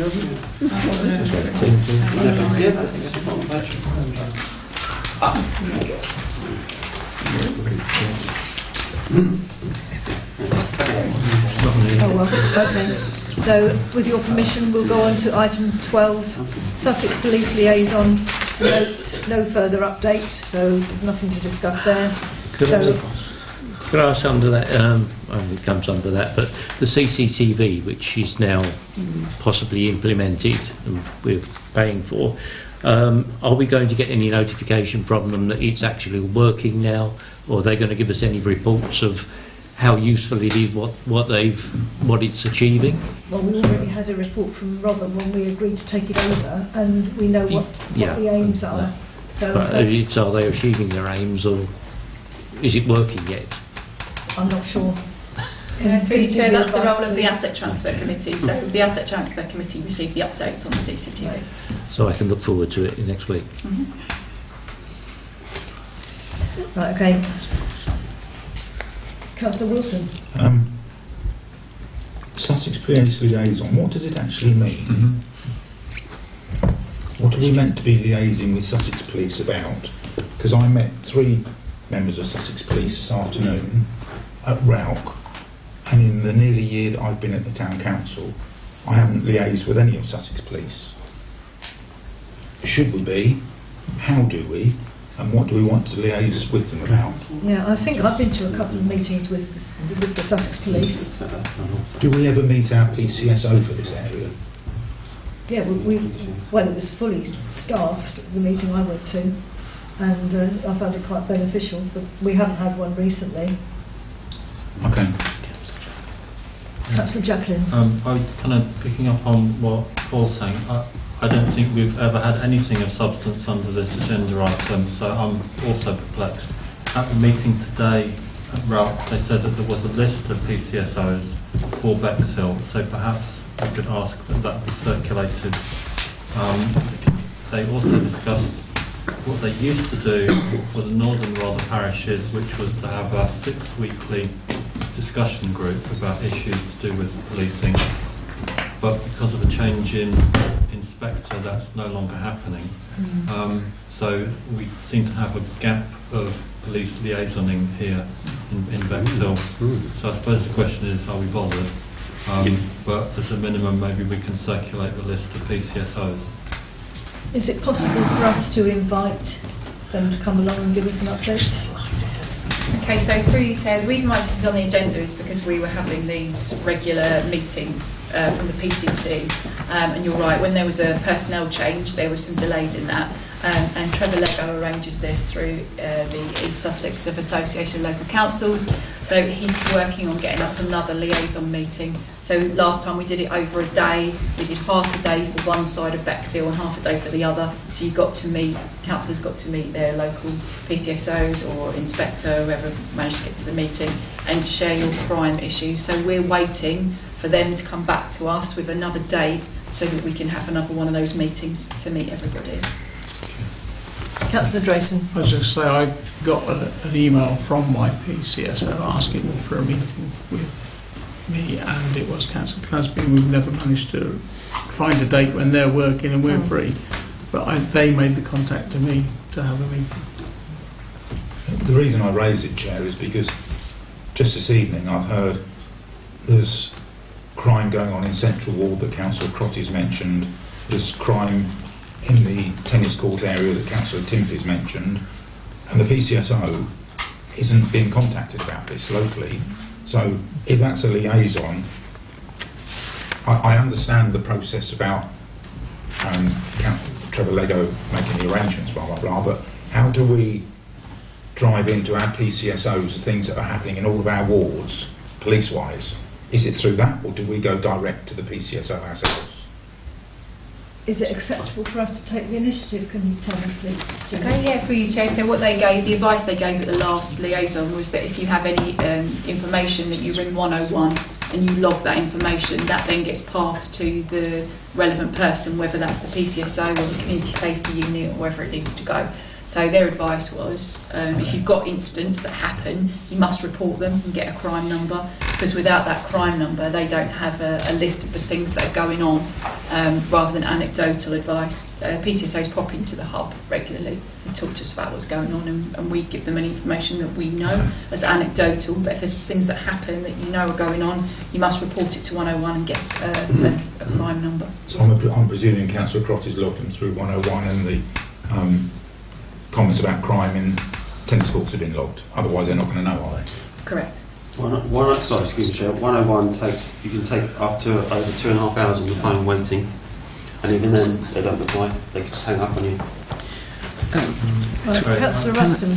I'm a bit confused because details of all the local PCSOs are on Sussex Police website, and surely the onus is on us that if we're told something, share it. I've had a very active relationship with the PCSO in Pembrokeshire for longer than that now. It's not hard, just send them an email and they'll get back to you. Yeah, that's what I do. Okay, thank you. Councillor Hampton. Councillor Crotty, just to advise you that you can do an online report to 101, so you don't have to wait 2.5 hours. Yeah, thank you. Okay, thank you. So are we happy to move on to item 13? North Eye Asylum Proposal. Has anyone got any updates? Councillor Jacqueline. So in January we were told that a decision would be taken after Easter. It's now after Easter but after Easter includes Christmas, and so therefore I do not know if and when we will have a decision. No information was provided about Northway in the last Home Office report, so we just still know nothing. My suspicion is that if it does go ahead, no one will be moved in there until after the general election. Okay, thank you very much. Right, so on to item 14, St Leonard's Road Greening Project. Are there any developments on that, Councillor Flynn? Yes, some really interesting developments. The group has managed to utilise the facilities of Lindsay White and community supporters as a steering mechanism to attract funding. And I'll just read this email out that she sent out to the group. Our recent funding application for the St Leonard's tree planting project was successful, and we've been granted £40,000 towards the full project cost. We estimate a further £25,000 will be required to complete the project, including contingency. So there's a little way yet to go, but we're over the halfway mark, which is great. They are pending a meeting in the next couple of weeks to see their way forward, and no doubt once they've got a bit more established, they will no doubt come to either Rother or this council and look at asking for extra funding to follow that through. But the project is gaining momentum. Okay, thank you very much. Councillor Crotty. Yeah, that's great news. Just so the date for the next meeting is on the 24th of April at 5:30 at Galleon Games in St Leonard's Road, if anyone wants to attend. Sorry, that was... Sorry. 24th of April, what time? 5:30 at Galleon Games. St Leonard's Road. St Leonard's Road. Right, okay, thank you. Okay, so on to item 15, accessible play park for Pebsham. To note, design and build tender being added to the Contracts Finder website and grant funding being explored. So it sounds like we're making good progress with that. Thank you very much. Have you got anything to add to that? No, thank you. Item 16, putting green and crazy golf. There are things to note here, but as Councillor Hussain is away until the 14th of April, I'd like to defer this until he's back and we can talk about it in more detail. Councillor Blagrove. Once again, this is something that I've missed, but I am interested in it. And I've looked at the minutes and I can't find the answers to what I'm looking for. So I thought while everyone was here, I could catch up and I can be put right on anything that I haven't got right. So first of all, when I first heard about the project, I thought it was a great project, a very positive thing for the town. You know, there is going to be an uptake for it, obviously. We haven't had one here for very many years. And given that I haven't been present at any of the meetings and having tried to catch up on the meetings about this, on the minutes about this, I have these observations, and they all really have to do with costs. So as I understand it so far, this is a project that will last 2 months over the summer and possibly be held on the Metropole lawns beside the Delaware Pavilion. The rental for the pop-up equipment appears to be £8,000. Well, I think that's probably for Councillor Hussein's been working on that. So, as an event organiser, I have been able to try and estimate some of the associated costs for something like that. But I'm happy to stand corrected, as I said, and I'm just keen to find out the total cost of all and any projects. Speaking as someone who's done an event on those lawns in 2019, the cost of the fencing alone was £600 for the weekend. Public liability and other costs, landscape damage will obviously happen because, you know, it's already on our agenda about reseeding. I can hear that RDC will be discounting the rent by 50%, making it approximately £13,000 over the 2 months. A sizeable shed would need to be purchased with insurance, something like $750 maybe. So we're looking at, I'm trying to get to the end cost-ish so that I'm up to date on this. So it looks like £22,750 without staff costs, and you'd have to staff this from about 10 a.m. till 7 p.m. At a cost of, on minimum wage, £5,700. And so the estimated minimum cost will be at least £30,000. The returns needed, therefore, would need to be a minimum of £3,750 a week. And my question is, do we think that's achievable? Well, as I said, this is why I wanted to defer discussing this. Yeah, we'll have it again, but it's very difficult to try and catch up and know what you're talking about when I can assess some of that because I know what a lot of it does cost. But anyway, I just thought I'd say that so you know I'm trying to keep up. Right, okay, fine. Well, I think we'll defer this until Councillor Hussein's back and report it more fully. Councillor Drayton. I just have one question, get it in my brain because it keeps changing. Is it intended that we, the council, would be running the pop-up Crazy Golf? Not facilitating somebody else to do it, but we would be running it. Is that the intention? I thought we were said it was being offered to a contractor or event company, whatever, to put something on there, and basically most of the costs will be passed on to them effectively. Thank you. Okay. There is a report on it. I don't know if you've seen it. Yeah, it doesn't mention it. But that was what was sort of discussed. Okay, well, thank you for your contributions, and we'll discuss this more fully and hopefully get some legs on it as and when we can. So, item 17, Keen, to note no response from agent and continuing to chase. Can I ask, how long are we going to chase this for?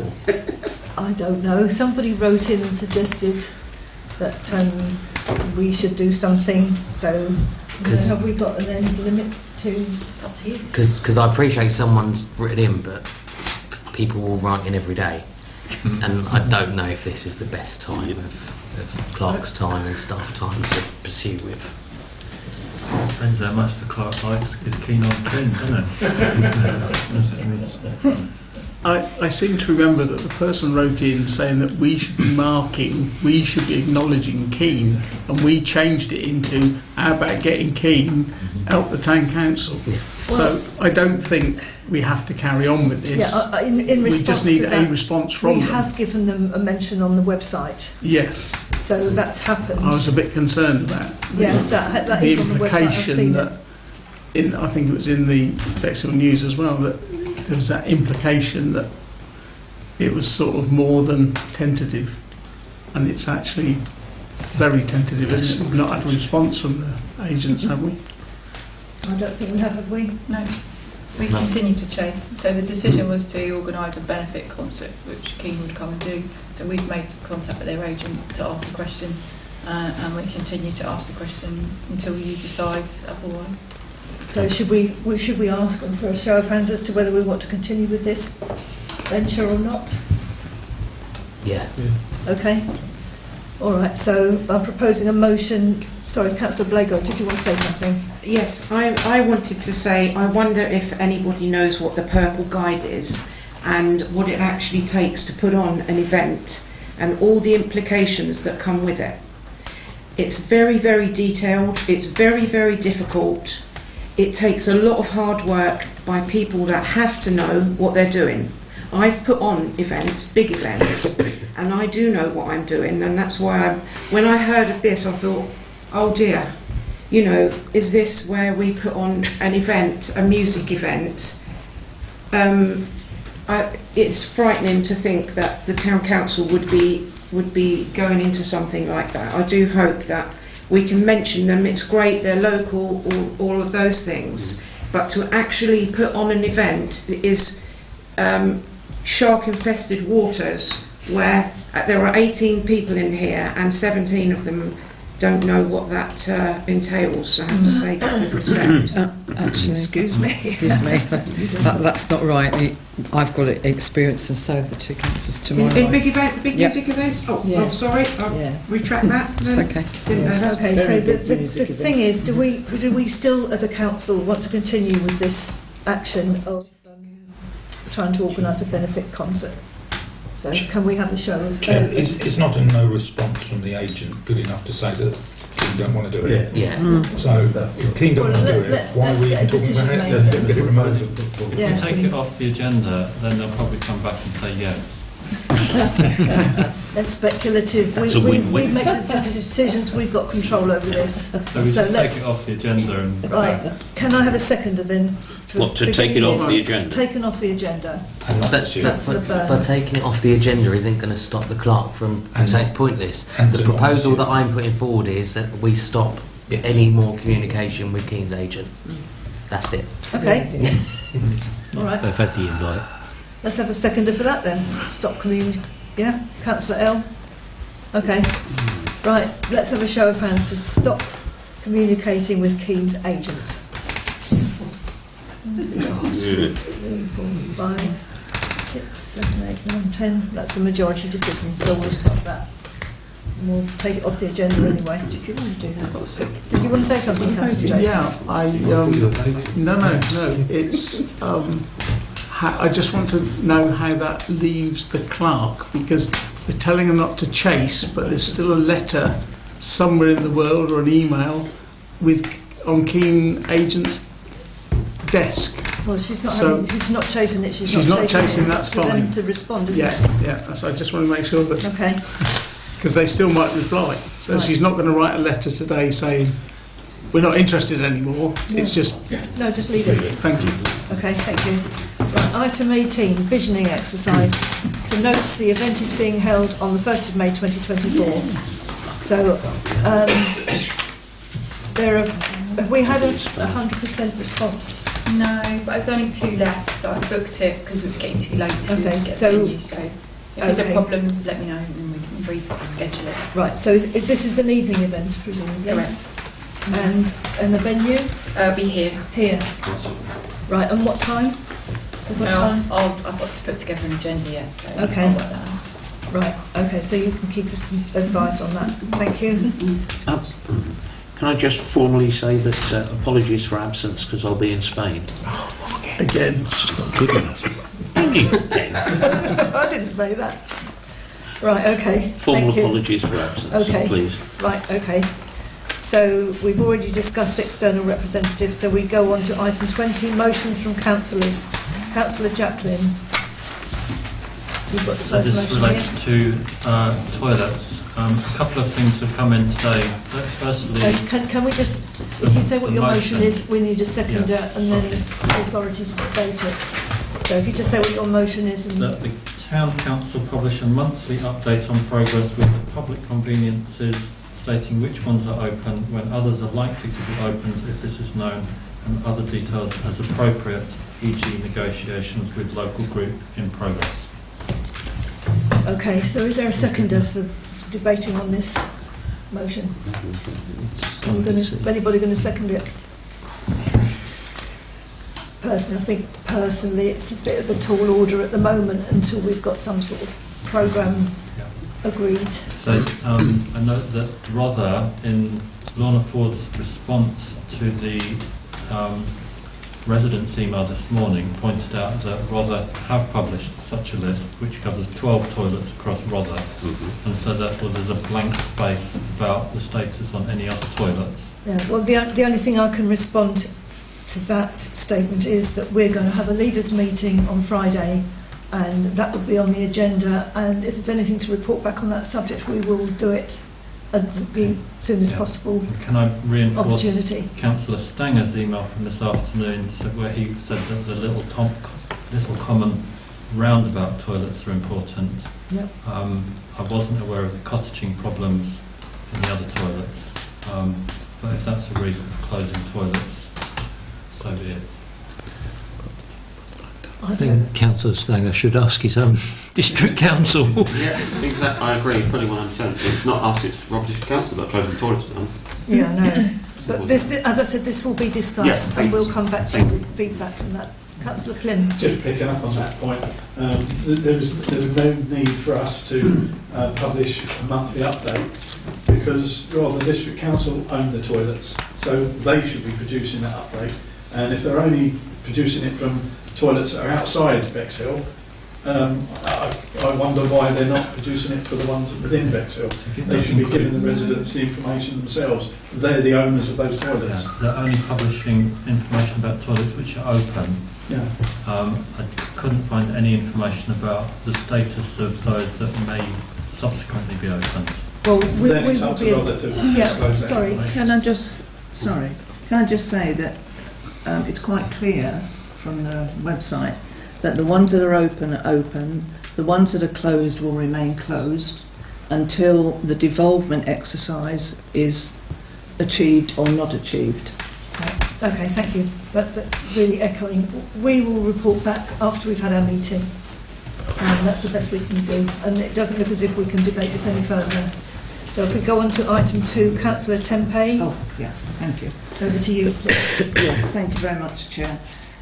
This is to consider the main sponsorship of the upcoming 70s explosion event on July the 20th, 24, for £5,000, and to also consider the continuing support of these annual major events for the next 3 years as we have done for the Carnival. A presentation by White Label CIC can be organised for the May meeting. Well, I appreciate your sentiments, but I think the best thing would be to see what's White Label are proposing before we can debate it with respect. The motion says to consider. Yeah. I'm not asking to debate. I'm just asking that we consider it and that we allow a presentation like we did for the Carnival for the May meeting. Okay. And I believe, if I understand correctly, White Label have already put in an application or something, as I understand it. But I think we have a duty to support these huge events that happen every year on our seafront. Yeah, well, obviously the council's the Carnival was well known to us all. This is a new venture. No, this isn't new. These are events that happen. Sorry, Chair, to annually. debate it, don't we need a seconder to this? Yeah, sorry, yeah. Can we have a seconder for this? Yeah, it does. Right, Councillor Plym, did you want to say something? No, I was just going to make the same point. This is not... Right. So, has anyone got any comments to make? Yeah, I just feel a bit uncomfortable about this, but I can't really explain why, because I presume there are quite a few similar things that would be equally deserving, but I just don't know enough. I think the council would consider motions if you wish to put them forward on other... I mean, this rather builds on the Charleston weekends we had, the 60s explosion we had. There's a history of themed weekends. We've just missed out, really, because COVID put the kibosh on for a couple of years. But it would be nice to think we could reintroduce those sort of free events. And we're talking free events. Okay, Councillor Goss, did you want to say something? I think it's difficult to do anything until I've never heard of it. But until there's been some sort of presentation, and maybe they make an application for a grant or something. Okay, Councillor Crotty is asking for. Yeah. Sorry, Thank you. Yeah, no, Roger Crouch is the gentleman who's dealing with this. He's had an excellent report on events, track record with the Hastings Pirates Day and stuff like that. But I thought Roger was moving out of Bexhill and going to Tunbridge Wells. Has it changed now then? What's that got to do? Because I'm thinking about funding. If it's White Label, is that Roger's company? No. No? Okay. So no, I know Roger very well. He's listed. Sorry, can you go through me for responses, please? Councillor Plym. Yes, Chair. Can I refer you back to Councillor Wilson's point? We haven't had a seconder for this motion yet, so why are we debating it? We had a seconder, Councillor I was there. I missed that. I do apologise. I was there, Paul. Yep. Take that back. I do apologise. But I agree with you. We're debating this motion, not the outcome of the motion. Yes. In that case, then I've got to follow up the point. If you look at 22A, a question has been raised by Councillor Tempeh, and the answer was any community group or organisation that is seeking support should put this in writing to the town clerk to be considered at a future meeting. So it's already in the process. We don't know whether they've made that approach yet. They have. Councillor Drayson. Yeah, through you, Chair, I've got the one event on July the 20th, and if that is the one that has been referred to as Mr. Crouch, I'm not sure there's a plan. It seems to be and support of these annual events. I didn't think that was planned to be an annual event. It seems to be mixing the two up. Sorry, and we will only get it if they've applied for a grant and it comes to us and we then will consider it and discuss it. Yeah. The same as we did the carnival. So I'm not sure why we're talking about this now. So can I have yours on? Because we will if they apply. Present. Sorry, Chair. I'm trying to have the council consider having them present. Because I believe they've put an application in. Because I don't believe that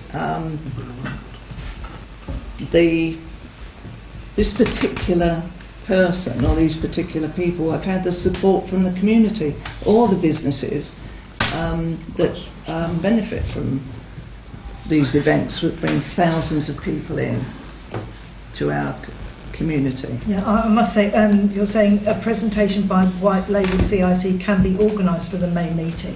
So are you asking us to support them giving a presentation of what they want the money for?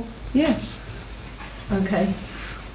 Councillor Blagrove. Well, doing events is, it's quite difficult, and it's good to get, little bits of grants here and there, wherever you can. I know RDC probably aren't doing that with them this year. But the bit I didn't like about it was the 3 years bit. Why can't we do just 1 year we can at a time? Sorry, Chair. Yeah, I think this personally, looking at this with respect, is a bit of a ambiguous request, because major events for the next 3 years, it doesn't really say anything to us. With the carnival, we know exactly what goes on and what support they need. I would personally, if time permitted and protocol permitted, like to hear from White Label to see what they've got, and then we can make an informed decision. But I don't think we can under this, with this proposal at the moment. No. All this is asking is that to consider and to have the presentation, so then you can make a decision. Well, that's right. Well, that's up to them. Councillor L. I'll say, if White Label CIC have asked for a grant, then wouldn't it be down to them to ask to come in for a meeting to present what they wish to present to us? Why would we have to consider allowing them? It's not like we would not allow them to come. They should make the first step to come and ask us. Well, they've done it through me, so sorry, Chair.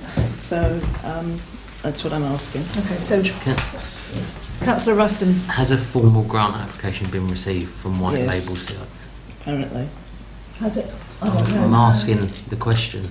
Sorry, anytime someone says something you don't like, you're sorry, and it's getting a bit much now. Excuse me, Councillor.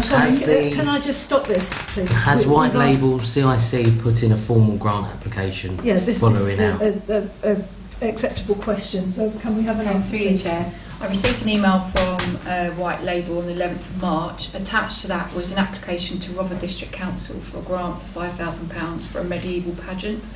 So I responded back to them. I said, I think you sent this to the wrong place, because it's for a Rother grant and it's for the pageant already happened like a year ago, because we funded some of that. I didn't get a response. I knew it was coming up tonight, so I rang the person and left a message and said, look, I still haven't had a response. Are you putting in a grant, or what is this about? And they've not responded. So maybe it's up to them to make an application to come to our meeting and we can consider it then. So I think that's the end of that. Thank you. Councillor Wilson? The issue I have is that Councillor Timpey's motion that is suggested is actually a two-part motion. If you were to withdraw the bit about the £5,000, just consider White Label CIC coming in here to present to us, I wouldn't have an issue with that, because we do that all the time, like the food bank were coming in Can you tonight. stop talking, please? But I think it's probably, there's a two-part to it, and you're linking two into one, whereas a motion should just be one part. Okay, fine. So if it was just the one part of inviting them in at the next meeting to see what we can do to support, but probably hearing what our clerk has said about what's happened with their submission, probably that's why there's not the community support. maybe they need some administration help in how to do these things. It would be my I can't observation. comment So on we've that. got to If wait you to remove hear that from first bit of your motion and read it, Yeah, that's you fine. might get I some don't more. have a problem with that. Okay. So surely the sensible thing is to encourage them to come to us and speak and tell us what they want. Okay, so I don't think there's any voting to be done on that. In procedure, shouldn't we rewrite the motion now then and vote on the reworded motion, which I'm sure Councillor Wilson can come up with? Sorry.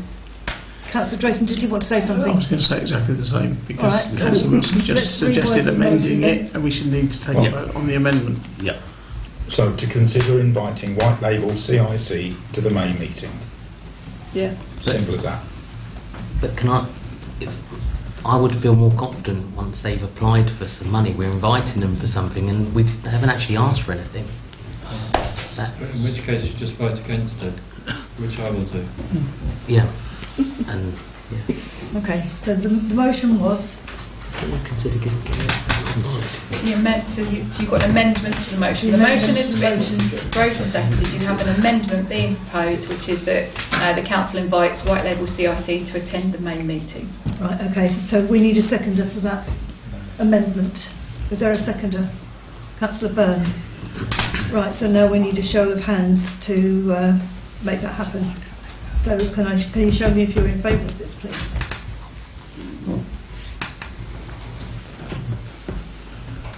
For and against? 2, 3, 4. Right, that's failed. So we'll just have to leave it to them. That's fine. All right. Right, item C. Councillor I'd just Drayson. like to say, it's only procedure because we need to so support events in Bexhill. But there's a certain there's a way to do procedure. it, and they're not following it. And they've got to follow they've it. got to show initiative. Okay. Right, on to item C. Councillor Ruston, over to you. Thank you, Chair. Yeah, just straightforward, does what it says on the tin motion. That the Town Council provides members with tablets for the purposes of council-related activity. I think we discussed this right back at the very beginning, and we all decided at the time that we felt it wasn't right because we actually hadn't got anything to do at that time. I think over the last 3 years we've grown quite a lot, and personally the amount of emails, documents, everything that comes on, they're everywhere. Some are on my phone, some are on a laptop, some are printed, and it's really hard to keep top of it. And if we're going to continue to grow, it would be nice that we try and grow with it. Okay. Thank you. Can I have a seconder for that motion? Councillor Crotty. Okay, so over to you again. Or is that your pitch? That is it really, I suppose, just to try and make it a little bit easier. I suppose a little bit of a cry for help because at times it is difficult to keep on top of it. But yeah, I thought I'd put it out there, see what everyone else's thoughts are. To my uninformed, off the top of my head, I would say that if we go ahead, that's going to have to be backed up with a lot of protocols and security measures and virus protections and everything else that would go with it, and cautionary notes that would have to go out with these pieces of equipment. So, sorry, can I ask Councillor Jacqueline? Is your proposal that we would all have them and that all of our council business would only be done on those devices, or could we choose to retain our normal everyday devices?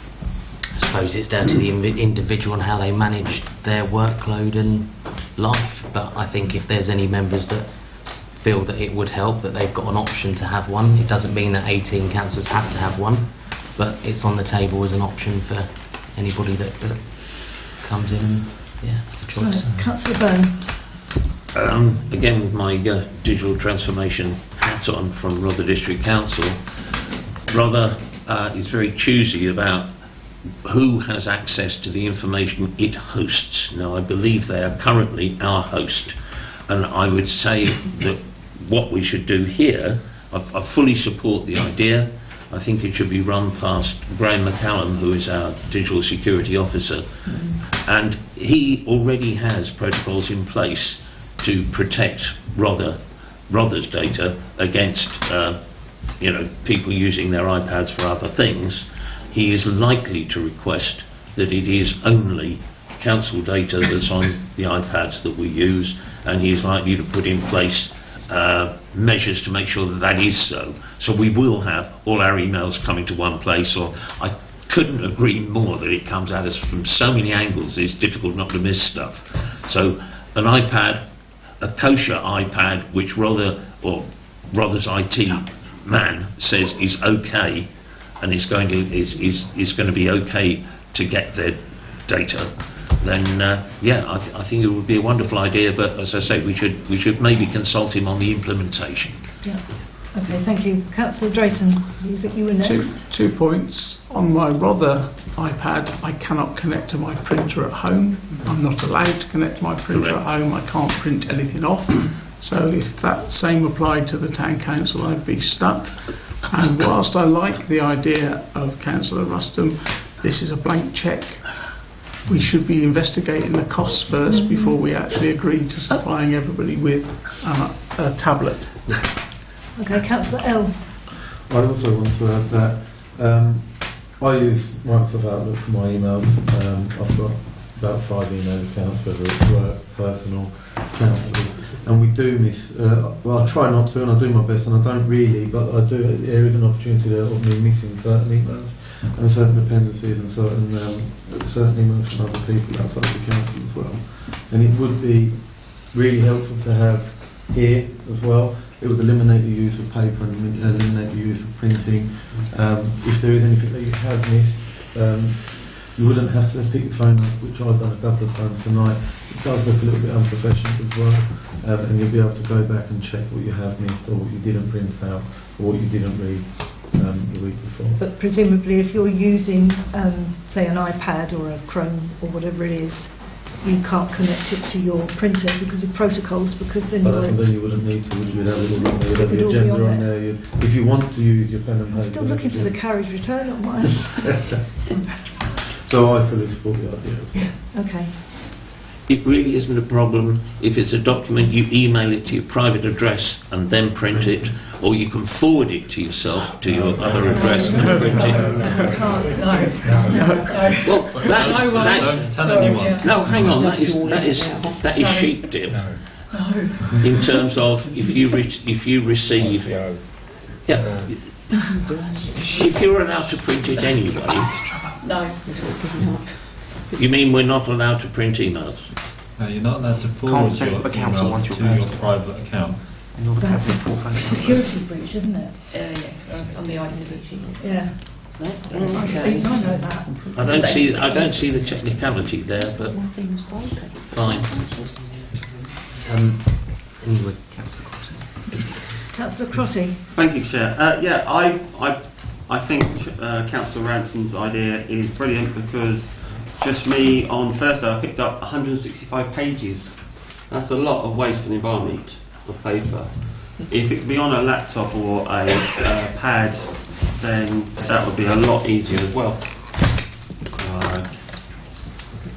Right, Councillor Ruston. Yeah, I suppose when I put this forward, I should have mentioned what Councillor Drayson said, is that even if we investigate so that we can get some costings and to come back and go from it. So I'm happy to be flexible with the... So we could investigate the security procedures and the costings of it, and then evaluate the practicalities of it. What you needed some work to do, Julian. Councillor Drayson, did you? You actually put it slightly better than I was going to put it. Did I? I was only going to suggest an amendment to it, and you just said it all. You can't remember what you said, though, can you? No. Would I be able to suggest an amendment? Yeah, go on then. Would I be able to suggest saying tablets or laptops, so we can see maybe it might be cheaper to have a laptop? Yeah, but we want it to be cost effective. That's what it is. I think we've got to think about the security implications and virus protection as well, and how we're going to work from there, and the costings. I wouldn't say no personally without having a proper evaluation done on the scenario of going ahead with that. Have I just made another amendment to that? Are you resolving to investigate the cost and security implications of tablets or laptops for councillors? I think that makes sense. Yes. Right. Where's the start of the 10? Yeah. Cool. Is that, sorry, Councillor Jacqueline, what? At work, we are currently going through IT migration.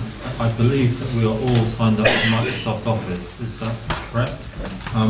What you're talking about is a device, whereas in fact what we're dealing about is access to documents, which could be accessed on a Microsoft Office share space thing. So if we're looking into this, we need to consider the software aspects, not just the device. And I'd be happy to explain that outside of this meeting. Yeah, but I mean that motion that covers what that amendment that I made, doesn't it? So could I have a seconder for whatever I said?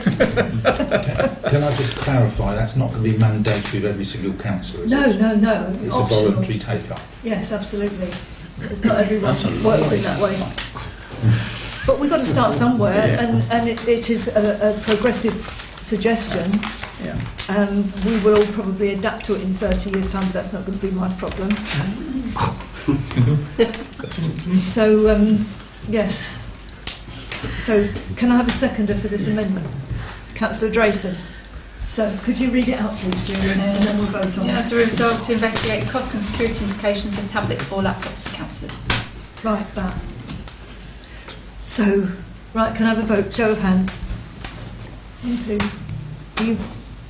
Are you agreeing, Councillor Blagrove? 3, 4, 5, 6, 7, 8, 9. That's unanimous. Okay. Thank you.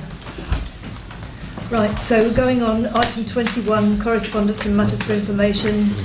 There's no correspondence to be dealt with. Questions from councillors and future agenda items. To receive answers to questions raised at last meeting, that's already here. To receive questions from councillors at the meeting. Are there any questions that we want to? Right. I think Councillor Crotty had his hand up first, and then we'll go to Councillor Blagrove. Thank you, Chair. Just wanted to find out, could we or can we have full council agendas being placed on our Bexhill Town Council notice boards around the town, so that the public can actually read them and then want to attend? Okay, fair enough. Thank you. So that's something to be debated at the next meeting. Councillor Blagrove. I just wondered, does the hub have a landline?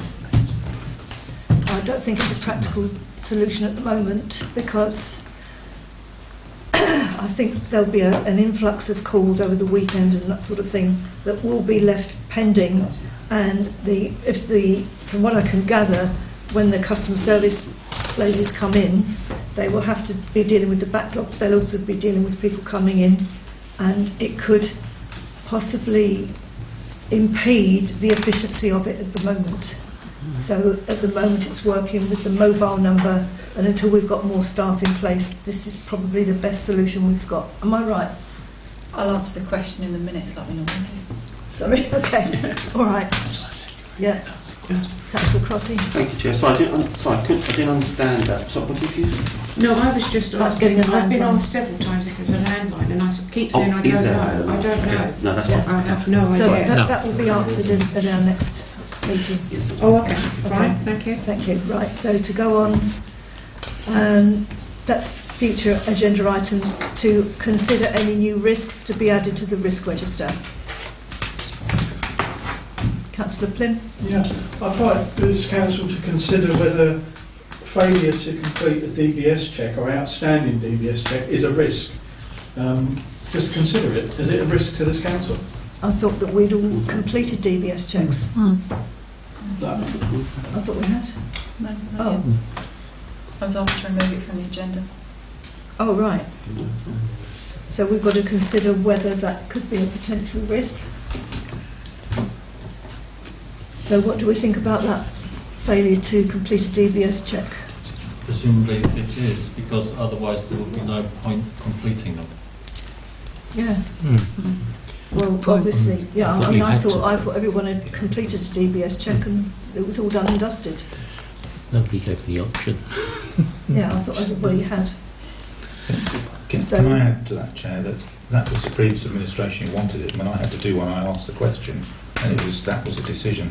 There's no need to have a DBS check as such as a town councillor, unless you are meeting with children. Well, the only people who are representing are the chair and the vice chair. So to spend money, I couldn't quite understand it, but I did it. But I don't see it as a risk. I understood that we had a child that was a town crier, and that was probably the trigger for it. And as far as I know, everybody's entered into this and received a DBS check, and it's all done and dusted. So correct me if I'm wrong. Councillor Hampton. Just to reply to Councillor Wilson, it's DBS checks are not just about children, they're about adults and vulnerable adults as well, as I'm sure you know. And there are two types of DBSs. One is a basic DBS and one is an enhanced DBS. And the enhanced DBS goes back for 10 years and will record any criminality in those 10 years for people to consider. If I could just make that point. Thank you. Okay. Thank you, Chair. So, have we already catered for this? It's whether we want to go through this debate now, or whether we put it on a future. You can't debate it now. No, that's okay. So it goes on to a future. Right, That's what I was trying to get. Okay, all right, let's do that then. Okay, so going on to item 23, date of next meeting is the 8th of May. It's our annual general meeting. All motions for the next meeting of full council on the 8th of May 2024 must be received by 28th of April 2024. And with that, I'd like to declare that this meeting is now closed. We have got some more to discuss, but it'll be not for the public. So if we could just stop filming now. Thank you very much, everybody. Thank you.